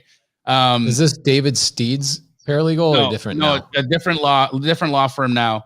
But Tiffany, the mother of my child, she's an amazing woman. And we just weren't a great fit as a couple, but we're fantastic friends. She's just the most gracious, beautiful girl ever. She's so cool. She's such a fantastic mom to our daughter, and I adore her. I love her very much. But we couldn't hack it as a couple. And actually, I met Natalie very soon after Tiffany and I broke up. And then it just so happened that Tiffany was pregnant. And so there was like not a lot of time between that one relationship ending and the next relationship kind of beginning. But that's how that happened. And then funny enough, another thing that many people don't know about me was I got into a very, very serious motor vehicle accident. And so on August 12th, 2008, I was paralyzed in a car accident. I broke my neck, and I almost lost my life in that accident. In fact, when Natalie, because I disappeared, I'd met Natalie, and her and I were hanging out for a few weeks, nearly a month. I disappeared, and she actually went through the city. Like, we have this thing in Calgary called the City Beat, where it's basically all of the emergency responder calls. And she was reading the tape of the last couple of weeks, because she's like, why did this guy just disappear from my life? Like, he just stopped calling, and what happened? And she read a story of a vehicle that matched the description of the car that I was driving, and the occupant had actually passed away at the scene, because I had flatlined. But I was able to survive that situation. I had a fusion surgery done on my spinal cord. They removed C5 and C6. And so I have metal plates in my neck. So, me in that foot cast and me in that arm cast, and calling myself injury prone, it's a real thing. It's a real thing. but yeah, that all happened, man. I had to learn how to walk again. I had to learn how to walk again. It was hard. So Natalie obviously feels like you guys are disconnected because you left and you just skated town, right? So you come out of essentially a coma, right? And you reach back out to Natalie and you tell her, hey, I've been gone. Like, what was that conversation like?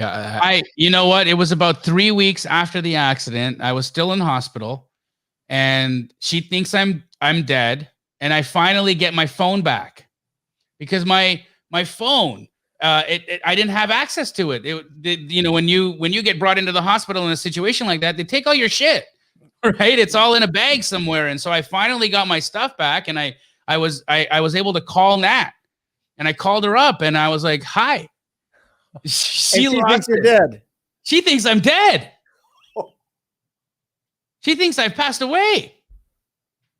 So she comes out to the hospital to see me. She hangs out, dude. Like, Natalie is ride or die, man. She hangs out with me every day. Wow. Every day when I'm learning how to rewalk, when I'm like, I'm in a wheelchair, I'm in a cane, I'm still at the hospital. And then finally, once I'm out of the hospital and I'm at home for a little while, that's when I just make the decision to leave Canada and come to the United States. And that's when, Nat and I moved our relationship from living in the same city to long distance. So not only that, Natalie watched me go completely broke. She thinks I've died. I basically passed away, gone completely broke. And then when I'm able to walk again, I ditched her. I left the country. I came to the United States. But her and I's relationship was so strong. Our friendship was so real that that we survived. We survived long distance, and as you guys may or may not know, she's been my wife now for 7 years. We've been together for 12 actually. She's the most amazing woman, and my daughter Charisma is also 12, and my relationship with her mother is amazing, fantastic, and the relationship between Natalie and Tiffany, the mother of my child, is amazing and fantastic. It's just, I'm surrounded by such loving women. I'm so lucky to have them in my life. Okay, so here we are. You're in LA. I know you and Natalie are long distancing. You're now in the throes of having a baby with a woman that, obviously you still love. I've been able to speak to her. She is amazing. But how did you get back into real estate, right? We got to catch up here, and we got to talk about, how did Keegley get started? How did, Jamil become the superhero he is today? What was that next step? You're in LA. How did real estate call you back? Well, I'm in LA, and as you guys may know, Los Angeles is an expensive place to live, right? And so what my family and I are doing, my sister is in Canada still. She's still in Canada. I'm in the United States doing comedy. But my sister is making some strides with some property we have there. And now she wants to invest some of those funds in possibly some depressed real estate in the US, because we see that in Phoenix, you can buy a condominium that was at one time worth $350,000 for like $20,000. Yep. And it's renting for $850 a month. So I mean, that's almost like a Subto deal, right? Where are you going to find an investment opportunity where you can put down $20,000 and cash flow $850 a month? Nowhere now, unless you're using creative finance. Right. It's like, it's nearly impossible return. Right. And so we start looking at Phoenix, because Phoenix, we can go start buying these little cheap condos, and we can rent those condos out, and that rent will actually arbitrage my life in Los Angeles, right? And so I'm using the money that we're making in positive cash flow from properties we're buying in Phoenix to afford my my comedic stint in Los Angeles. But what actually brings me to Phoenix is, back in that time, Brent, as you might remember, short sales were king, right? Yep. So this is 2010 now.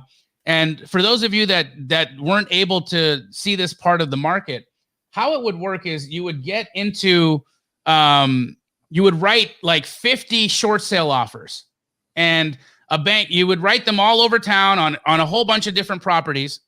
And the bank would basically approve or deny your short sale offer, right? And a short sale is when you offer a bank to purchase a property at a loss for what they actually are owed on that note, right? So the seller is short selling that property. So you would actually have to write like 50 offers to get one offer accepted from a bank, because they weren't accepting everything. They were only accepting specific special cases. So what had happened is I had written a number of offers, and I was closing what we could afford to close. But this 1 month, 2 properties actually got approved that we couldn't close on because we had already purchased 2 condominiums. And so now we were out of money. But at this time, the bank didn't have any deed restrictions on that approval. And I was allowed to resell that property the same day or do a double escrow. So what I did is what I knew how to do. I went onto Craigslist and I wrote an ad. And I wrote an ad for these 2 short sales that became approved that I could now sell the contract on. And 15 minutes later, man, my phone is ringing, and this gentleman by the name of Tim Wynn, who I'm still friends with, he calls me up and says, I'll take those 2 houses off you. And I make $18,000 just like that. And so here I am sitting there in Los Angeles, making no money as a comic, trying to figure out my path in this world. And I literally write 2 offers on 2 properties in Phoenix, Arizona, and I'm able to make $18,000 basically with my eyes closed. Yep. And that was all signs. That was all the signs I needed, because I said, I'm being blessed with an opportunity here, and it would be irresponsible of me to not leave my dream of being a comedian in Los Angeles and go to Phoenix and go do this real estate thing, because obviously there's money here and I have to find a way to pay back my parents for losing their house. I'm engaged now to Natalie at this time. So I'm about to start a family. How am I going to afford to do all this? How am I going to afford to even pay rent? I got to do something. And so on my birthday, it was December 12th, 2012, 12/12/12. I'm in a U-Haul, leaving Los Angeles, barreling down the 10 on my way to Phoenix. And I hit a haboob. You know what a haboob is, right? That, for those of you that don't know what a haboob is a dust storm. It looks like the end of days, right? Google it, HABOOB. Google that word, and you'll know exactly what I'm talking about. I get stuck in this massive haboob on the 10 freeway from LA to Phoenix, and I feel like that's it. God's like punishing me. I'm done. It's over. This is it. I shouldn't have left, but I keep driving. And it was the best thing I'd ever done in my life, man. I felt at the time, I really thought I was leaving behind my dreams to come and find a way to make right all the mistakes I had made with my family and their money. And so, but what ended up happening is my dreams ended up coming true by that little sacrifice that I made. 10 years after doing your first deal. Correct. Incredible.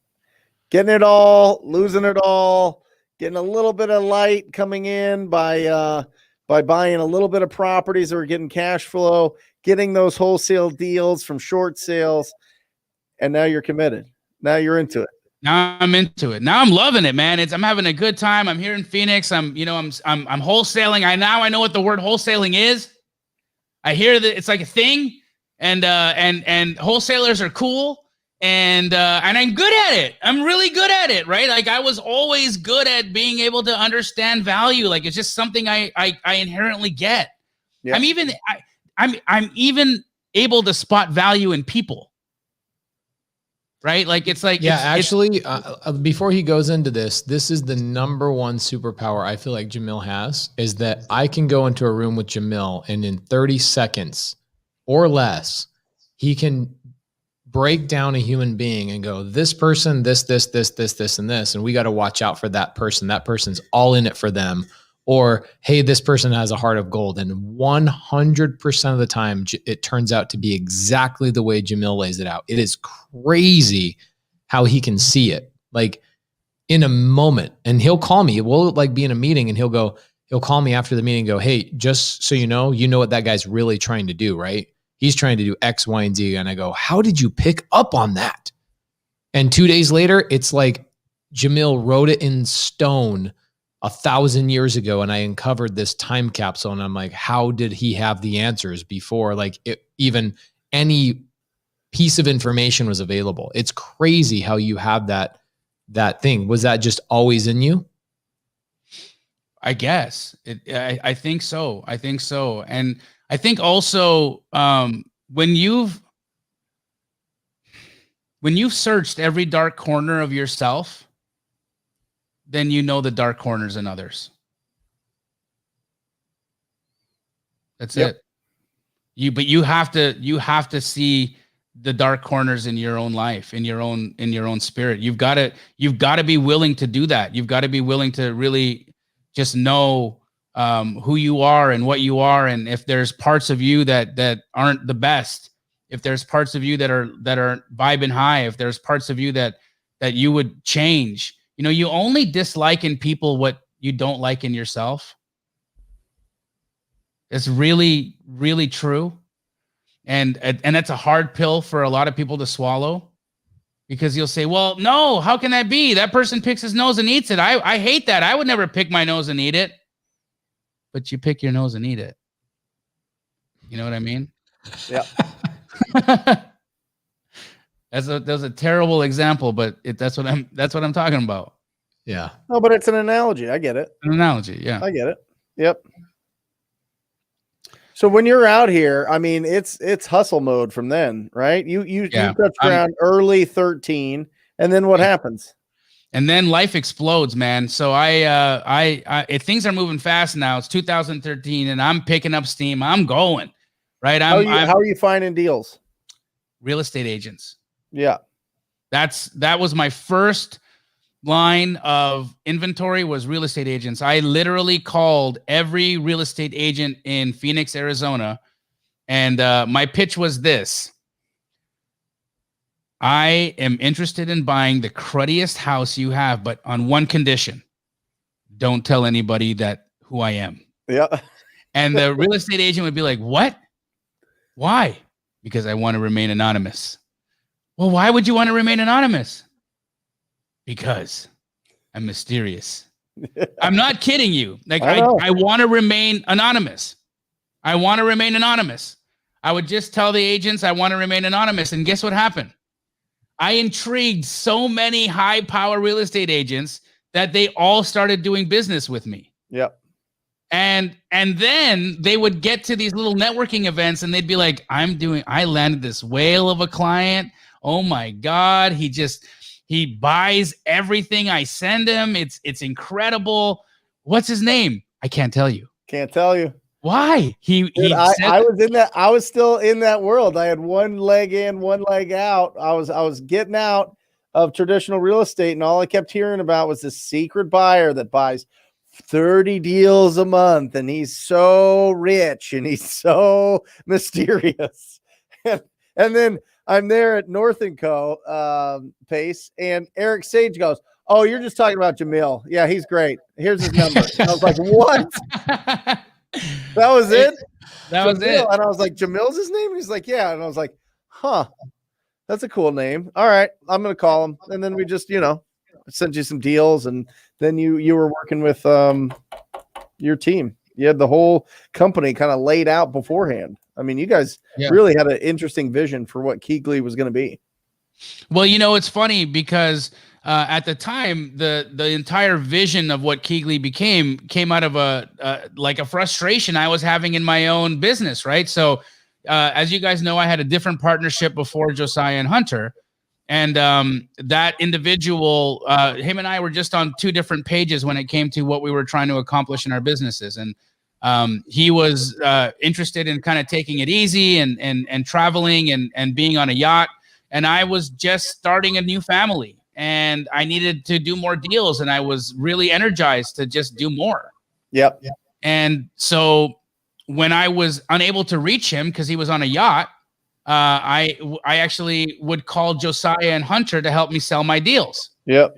And I actually met Josiah and Hunter at a sandwich packing party for homeless people. That's an interesting story in itself. I meet these two young kids at this guy's house. He says, "Hey, you know how you were complaining that our kids are going to become entitled brats because we make money and they don't know what it means to say no?" Yeah. Like, well, why don't you come to my house and we're going to be packing sandwiches. We're going to pack 1,000 sandwiches for homeless people, and then we're going to go out to the park and we're going to give them out. And bring your kid. And I'm like, cool, this sounds amazing. So I'm at this sandwich packing party, and that's where I meet Josiah and Hunter. And Josiah comes up to me and he says, "Hey, are you that guy that does all those deals, that doesn't want anybody to know who he is? You're Jamil, right?" And I'm like, "Yeah." Because it's secrets out by now, right? People have caught on. And he just asked me, he's like, "How many deals you do this month?" And I was like, "I think about 14. He's like, How is this even possible? And it was all through my networks. It was all through my agents. And so that then became agents and wholesalers. And I even to this day right now, last month we did 62 transactions at Keegley. We did over $1 million in revenue. And every single one of those deals either came from a wholesaler or a real estate agent. Not one of them came from any paid marketing. It's insanity. Well, it's the process. It's your vision. It's what you saw. I mean, you saw it happening before. You know what I mean? You call a for rent by owner up and have that conversation. It's what's the difference between calling up a real estate agent and having that conversation? You know what I mean? It's this thing changed your life. This thing like pulled you out. This thing gave you second chance. This thing, it's incredible. And you did it and you kept doing it. And then not only did you do it, but you did it with a flourish. You know what I mean? Like nobody knew. It was like this mysterious guy that was snatching up all the properties, but you were just essentially dispoing it to everybody else. And it was absolutely incredible to watch. And we've done a lot of business together. I mean, Pace sells you pretty much everything. And so do a lot of people. And it's because you guys communicate so effectively and you get the job done. And I think that's really the important thing, because you could go and I don't want people to think that, you can just go out there and promise the world and promise people that you can buy all these things. If you can't close, if you can't get that deal done, if you can't get it to the finish line, you're over. Your reputation's gone. Correct. You've already burnt the bridge with that agent, and that agent's going to talk to somebody else and talk to somebody else. So I think the real key ingredient there that you had, Jamil, is you made sure those deals got done. And if you didn't, you gave people you gave them a long time and let them know well in advance. And you weren't like holding people by, you weren't holding up a transaction that you knew you couldn't do because you were trying to, work it. You would let it go. And I think that's what's incredible. And that was very rare. Can I touch on something real quick? Do it. So a lot of people don't understand that relationships come from like the weirdest places, right? Jamil and I travel around. All three of us created Wholesale Hotline for this exact purpose, is because we understand the best people in your lives come from you just being out there and taking action. So here's Jamil. He finds his partners who are they're epically matched perfectly. You find them packing sandwiches for homeless people, right? So you go out, you take action, you put yourself out there. I met my partner through Steve Trang's podcast by putting myself out there. Right. Guys, there's a lot of you in here that are partnering up. I get DMs all the time. I got a message from a gentleman on Friday of last week. He said, "I don't do any marketing. I only work the Wholesale Hotline Facebook group, and I do deals with people in the Wholesale Hotline Facebook group." Yep. He turned off all his marketing. So pay attention to that, guys. Jamil met his partners they did $1 million in business this month from going out and packing sandwiches and networking with people and squatting up and saying, how can we go create value with each other? Right. Yep. Don't miss out on that. I also think that a good topic in the future would be the ins and outs of Keegly. Like, what's the corporate structure? What employees do you have? What do people do all day long? What's your expansion plan? Where are you guys currently open? You know, I know we had Thomas from, you know, one of your franchise owners in January, and it was one of the most watched episodes still to this day. It's continually getting downloaded. But I think it'd be cool for you to talk about your structure with your partnerships and all that kind of stuff, because that's a whole topic in and of itself. How do you create a dispo model only and do 62 transactions in a stinking month, not including your franchises, by the way? That's just you in your markets that you guys are in, right? Right. Pace, So please don't- no cursing, okay? Stinking, come on. Oh, yeah. You're wild. Sorry You're wild. about that. So I do think that would be a really great topic for the future, is to have a full breakdown of what does Keegly look like and where does Keegly want to go in the next couple of years, because there are people that are, you know, AstroFlip students where they get a lot of their education from what you guys are doing inside of Keegly. And I don't think that story's ever been truly told. What is AstroFlipping? What are you teaching people? What are they learning from Keegly? What parts of your business model can somebody take and actually implement in their own individual market? I think that's a whole topic in and of itself. Don't you guys agree? 100%. Absolutely. But it's no secret. You know, the fact is I teach people how to build relationships. Yep. I teach people how to go out and find inventory in the areas where all the inventory hangs out. Right. And that's the key. And I teach people how to do good business. And in that, all of the tips and tricks and different ways that we find these relationships and the ways that we develop these relationships and how we make them strong and make them stickier. And you build businesses off those relationships. And I truly believe this. You know, I have nothing against going seller direct, but again, it's very rare that a seller will sell you more than one house. It's very rare. It's true. It's more often than not going seller direct is a one-trick pony, and it's expensive. It's an expensive trick. You know, if you could really figure out how to create relationships with people and learn how to do that at a high level, and those relationships continue to bear fruit day after day, week after week, month after month, that's how you build a sustainable business. That's how you build a business you can one day sell.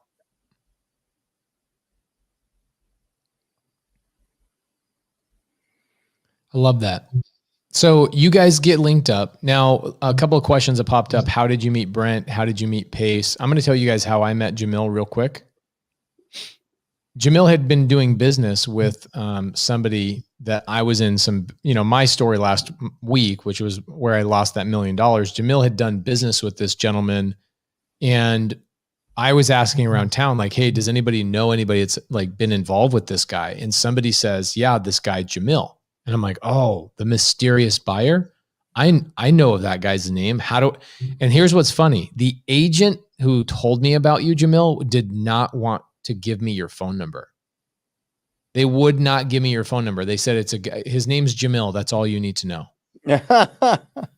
Okay, so dude, this is what I did. Josiah wouldn't give me his name, Pace. Josiah, wow. His business partner at the time. He's like, yeah, I can't tell you who it is. We were at Hillstone. I was buying him a Hillstone lunch. Trying to find me. Yeah. So this real estate agent's like, his name's Jamil. That's all I can tell you. And I'm like, oh my gosh. So I'm in Instagram. I've been on Instagram since Instagram started. I am like so good at Instagram. So I start going through people's posts and I start looking for hashtag Jamil or hashtag this. And I'm scouring. And I find this guy who doesn't even have a profile photo. It was an owl. Yeah, it wasn't even like your face. It was something else. And I'm like, I replied back to you. I go, is this the something Jamil? My name is Pace, and I have this guy that I'm dealing with, and I need some advice.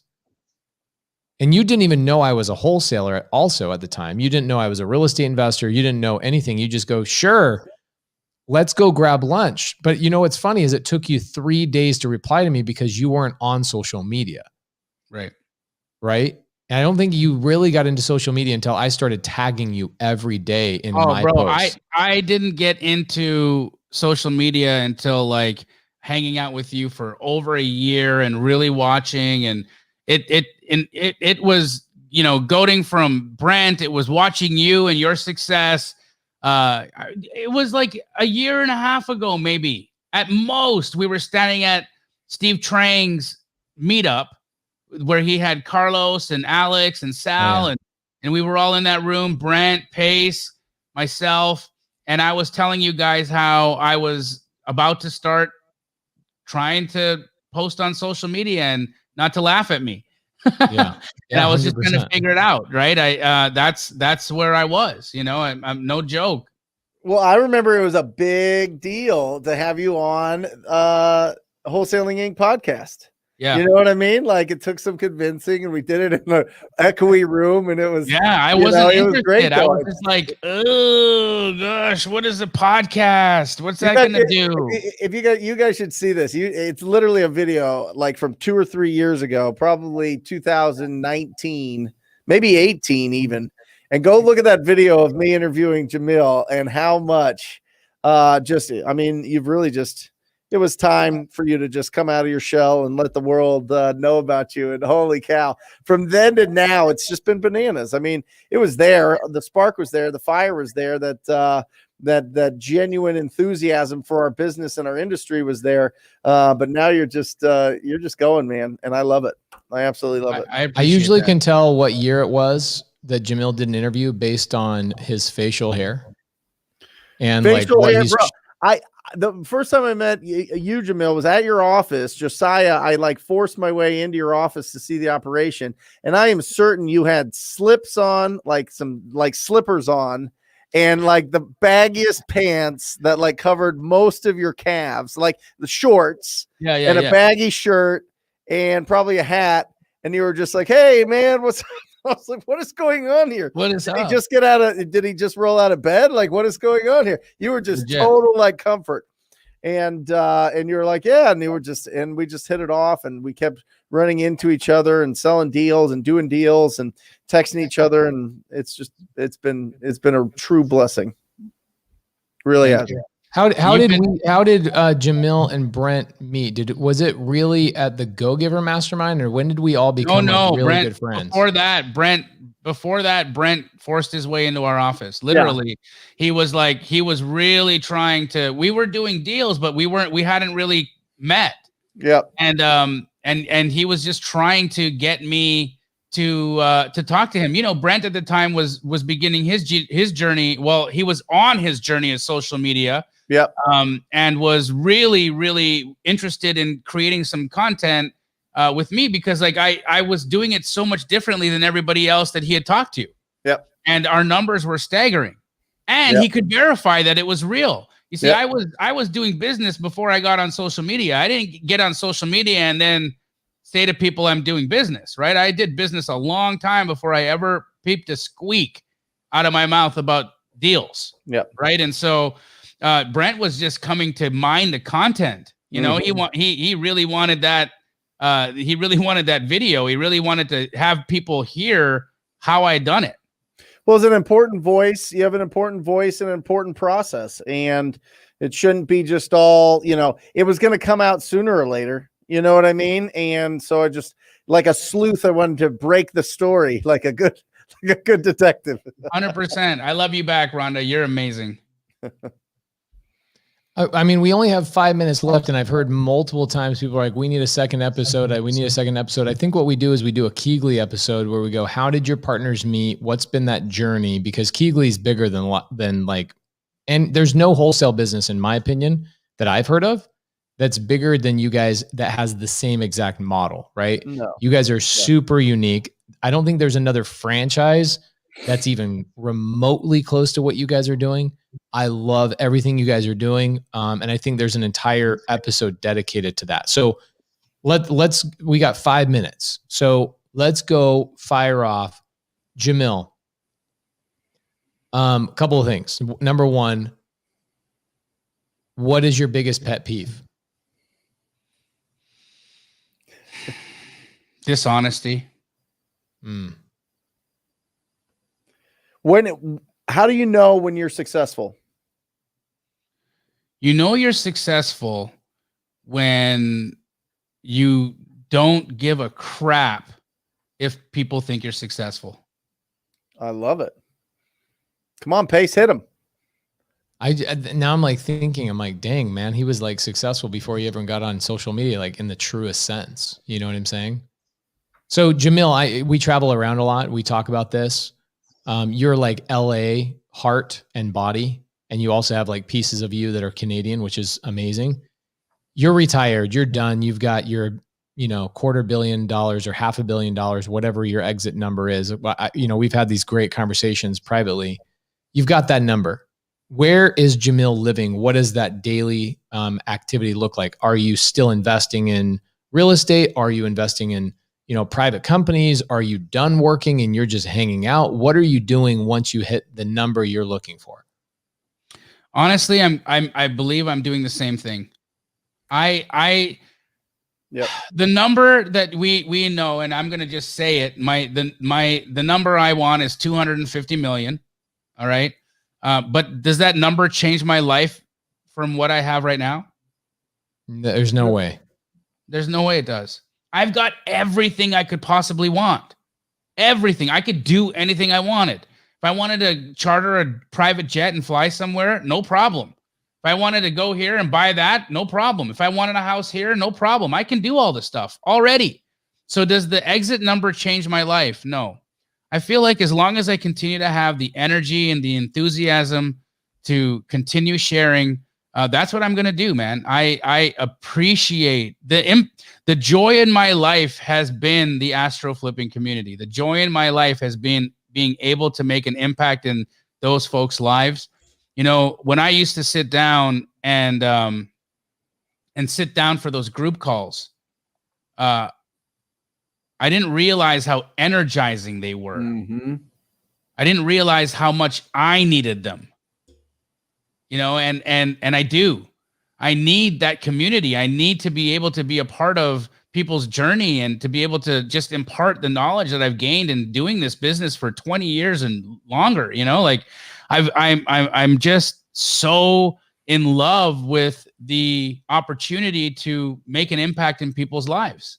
So I don't think anything changes, Pace. I probably I could be living in California, maybe not LA. LA's kind of changed a bit. Not for the best, in my opinion, in certain places. I love LA, don't get me wrong, but maybe like Orange County. What's your favorite two-box song? You and I drove all the way from West Palm Beach up to Orlando last time we had a big meetup. Actually, it wasn't the last time, a couple of meetups ago. And we literally just went from like Tupac song to Tupac song to Tupac song. You showed me 3 or 4 Tupac songs I didn't even know existed. And I consider myself like an 8.9 out of a 10 in terms of Tupac fans. What is your favorite Tupac song? I think that's a toss-up between Trading War Stories. That's like one of my favorites, and Crazy from the Machiavelli album. Oh, so good. I listened to Hail Mary 4 times this morning. I don't know why, but I needed to go through and listen to Hail Mary. I was in a certain mood. But I love that. Awesome. Astro changed my life. A lot of people, actually I've had a couple of people are like, I've heard of AstroFlipping 100 times. I don't know what it is. I think that's a whole conversation. Truly. Keegly, the origin of Keegly. What did that look like? What were you guys' struggles? How did you guys end up partnering up? Where did Josiah and Hunter come from? And ultimately, where did AstroFlipping come from? And what do you guys, what's your guys' trajectory in that program? Where are you guys, what's the vision ultimately, right? Great question. I like this. What did your parents teach you that you can apply in life today? Love everyone, man. And I'm still applying that today. My mom would always say to me, be nice to everybody, Jamil. Love people, be nice to people. Even when they weren't being nice to me. She wanted me to love people. She wanted me to be nice to people. She really wanted me to connect with my heart. And my parents taught me that. They 1,000,000% taught me that. They taught me how to love people. Really, truly, unconditionally love people. I don't love people because they can do shit for me. I don't feel like anybody can do anything for me. I'm being honest. Nobody can do anything for me. So when I love someone, it's not out of benefit. Love it.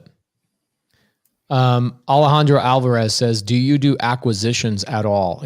Actually, this is probably my favorite question of the night because I have a special announcement for you you're not aware of. Okay. Oh, I'm going to announce it right now on the show. So my first buy appointment, I don't know, maybe it's one of the only probably 3 buy appointments that Jamil's actually been on. Maybe only one. I don't know. You and I went on a buy appointment together probably 4 or 5 years ago. It was a creative finance deal. Do you remember that? The lady's house smelled so much like smoke. There was like tobacco hanging from the popcorn ceiling. Yep. Virginia. And that was our first buy appointment together, right? Because, you know, you and I started working together 5 years ago, something like that. Anyway, Alejandro Alvarez, who is amazing. He's in Texas. He's one of my Subto students, has done multiple creative finance deals. Genius. So if you guys need help in DFW, Alejandro is a great person to reach out to. He says, do you do acquisitions at all? So for the TV show, I just got a text message from the TV show today asking if they think it would be a good idea, or if I think it would be a good idea to take you out door knocking on Thursday for the show. Fun. Let's go. And I said, I don't know if Jamil's ever done that. I'll probably have to like do the knocking and the conversations and all that kind of stuff. This is what's so. I know you will. You're so good with people. So Thursday, you and I are going to be filming door knocking out in the field. We're going to drive for dollars. We're going to see houses in distress. We're going to knock doors, and you and I are going to have some conversations with some sellers on some doorsteps in 105-degree weather. It's going to be great. Sounds amazing. I'm excited. Do you guys think that it would be a good idea to have a Keegley episode? I don't know if like Josiah or Hunter, or we should just have Jamil on here. What do you think? I'm all for it, for sure. Let's get one of those on the books at some point. I love it. I love that. Brent Daniels, why don't you take us home? We're 3 minutes late. Jamil, I tried to talk less on this because you know I love you. I appreciate you tremendously. You were the I had this conversation when I was at the All In event a couple of weeks ago, and I said, you have to have these day ones in your life, these people that no matter what is going on in your life, even when I didn't have a lot to offer you, I had nothing to offer you actually when the first time you and I ever had a salad at AJ's. I didn't have anything to offer you, nothing.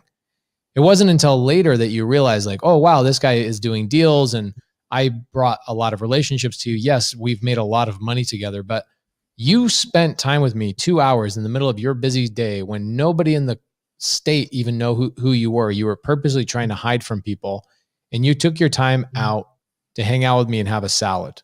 And look at where we are now, right? It's amazing, dude. I feel like we've only struck the match and we're about to light the fire. I feel like we've begun by lighting that match and things are about to blow up for all of us.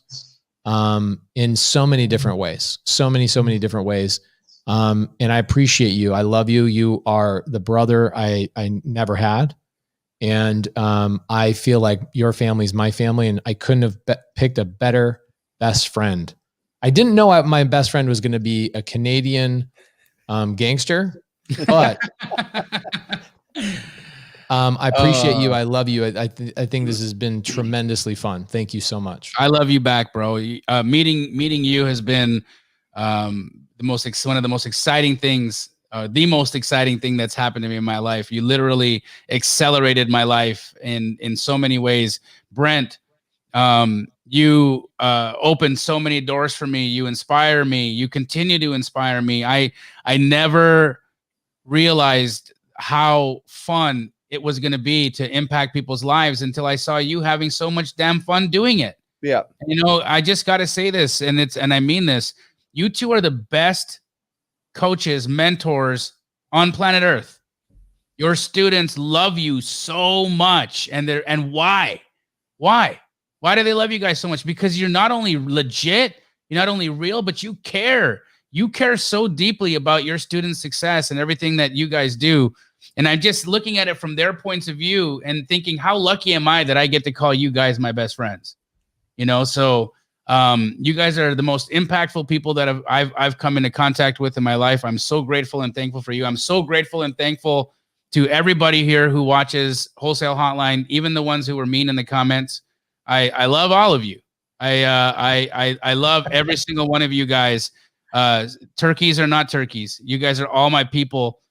You're amazing. You're amazing. You're amazing. You're amazing. And just don't forget, the only thing that I feel I'm here to share with you is that you are so special. You are legitimately special, and God is living in you, and God wants the best for you in your life, and he wants to see everything that you want out of your life and more and more. So don't forget that. I want to touch on that before I let Brent take over. Please. Yep. This is my favorite comment of the day. Lewis says, it's crazy how these relationships, our three relationships together, generated millions of dollars, not necessarily for ourselves, but for so many thousands of people, and changed thousands of lives. It is so interesting when I'm on Facebook or Instagram and I see people that are like, I'm a TTP student and I quit my job today. Same thing with Astro. Like, oh yeah, I joined Astro 4 months ago. I quit my job. Right? Think about the other comment I saw up here. The guy says, I don't remember who it was, but they said that one salad that Jamil and I had changed thousands of people's lives. And I took a screenshot of it, because if I ever invent a time machine, I'm going back to the day where you and I had salad. I'm going to go show that screenshot and go, guys, this was the most important salad that you've ever had. And same thing with Brent. When I met Brent and I actually joined TTP, I'm a TTP alumni. Brent actually spends time with his students. His students have his cell phone number. I go and hang out in Brent's office with my pregnant freaking wife. And I'm just like, yeah, I've been wholesaling for a couple of years, but I need to amplify. And Brent was a game-changing catalyst in my business. And still to this day, he is. Last week, I watched a video of Brent, and I watched both of you guys. So yeah, consume both your guys' content. And I watched a video that Brent did last week, and I said, this guy has leveled up so many times since I've met him, and he has not even begun. I see his vision. I think that you guys see this studio right here, and everybody would kill to have this studio. And you think, oh, it's cool. It's really cool. It's flashy. It's nice, and blah, blah, blah, blah, blah. Guys, the entire thing about Brent that is so absolutely true is that everything he does is to serve people. And it's not an equation or a math equation for him. It is truly built in who he is. He served Jamil to a point where he's like, Jamil, you need to get out of this cage that you're in right now. You need to unleash the beast. The world is waiting for you. We have a lot to thank for TTP for getting this wild Canadian gangster out of his cage. And so, Brent, I thank you. I love you. I appreciate you. It's been, these last couple of weeks have been a lot of fun for me, deep diving in both of your guys' lives. Love you too. And it's, I remember walking around at a RIA, at Chris's RIA at the country club.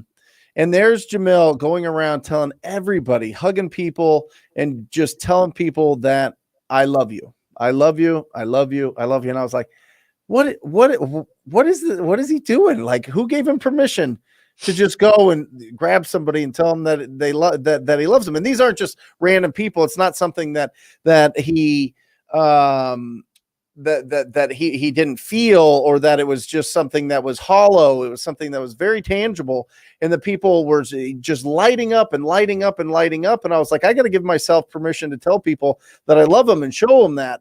And this is a couple years ago, and I'm telling you, I mean, life gets better when you tell people that you love them and you really mean it, and there's something behind that. And I think that that's the biggest thing that Jamil really brings to our community. And it's not, yes, he's the number one wholesaler, and he's given us, he's given us the whole journey that he's been on, and it's an incredible inspiration. But the love, man, the love. I end every show with it. I end every podcast with it. And I really feel it. And I think you gave me permission, Jamil, to be able to do that. And I'll always remember that. That's one of those things that, like a seed planted in my brain, it's always going to be, it's that love, whatever, blossomed from you almost giving me permission by giving yourself permission. So everything that you've seen, guys, it's genuine. I mean, this is Jamil, and he truly does love the community. He truly loves his students, and he loves Pace, and the relationship that they have is so incredible and dynamic and real. And I think that that's the most important thing, that you love. And after all of that, after African nationalism, after getting kicked out, family getting kicked out, being beat up till you're, forever going hard, building that diamond hard kind of veneer around you, to dying, to literally dying and coming back and giving up on your dreams as a whatever, to come to this point and love everybody. It's a testament to your character. It's a testament to what's going on truly inside your brain and in your heart. And I love you. I love you. So there you go. I love you guys. So, I love you both so much. I love everybody. I love you guys all. Thank you, Brent. Thank you, Pace. Thank you all for tuning in. You're amazing. And that's it, guys. That's our show. Watch it back, get inspired. And yeah, I'm excited for you guys to go door knocking on Thursday. It's going to be great. You better FaceTime me. I'm FaceTiming you. We're going to have a blast. I'm going to find you. I'm going to track you. And all of a sudden I'm going to show up and these camera guys. Please, I will share my location. No. You can follow us around and heckle us. Just heckle us the whole time. Yes. Anyway. All right, guys. So good. Let's wrap this thing up. Dinner's on the table. All right. So, all right, everybody. We'll see Thank you next week. Sorry, Brent, you go ahead. No, you got it, brother. All right, everybody. We'll see you next week for Wholesale Hotline. We'll give you guys an update on how many deals Jamil closes out in the streets. If you guys remember, Brent Daniels knocked 10,000 doors when he got started. Jamil Damji got his first deal walking his dog for dollars. That's right. Okay. Before driving for dollars was invented, Jamil walked his dog for dollars. So we're going to be giving you guys an update on that next week, and we will have an amazing, amazing show. In the future, we will deep dive into Keegly, their origin, who they are, what they're all about, and also AstroFlipping, a deep dive. So guys, we love you all. Have a great week. We'll see you next week on Wholesale Hotline, 5 p.m. Arizona time. Or just say squat up. So squat up and enjoy the show. Yeah. Yeah. Okay. 1, 2, 3. So squat up and enjoy the show. What are you doing? I didn't say that thing. Why? I don't know. Okay. So squat up and enjoy the show. Cool. I think we should use the one where Jamil doesn't say anything.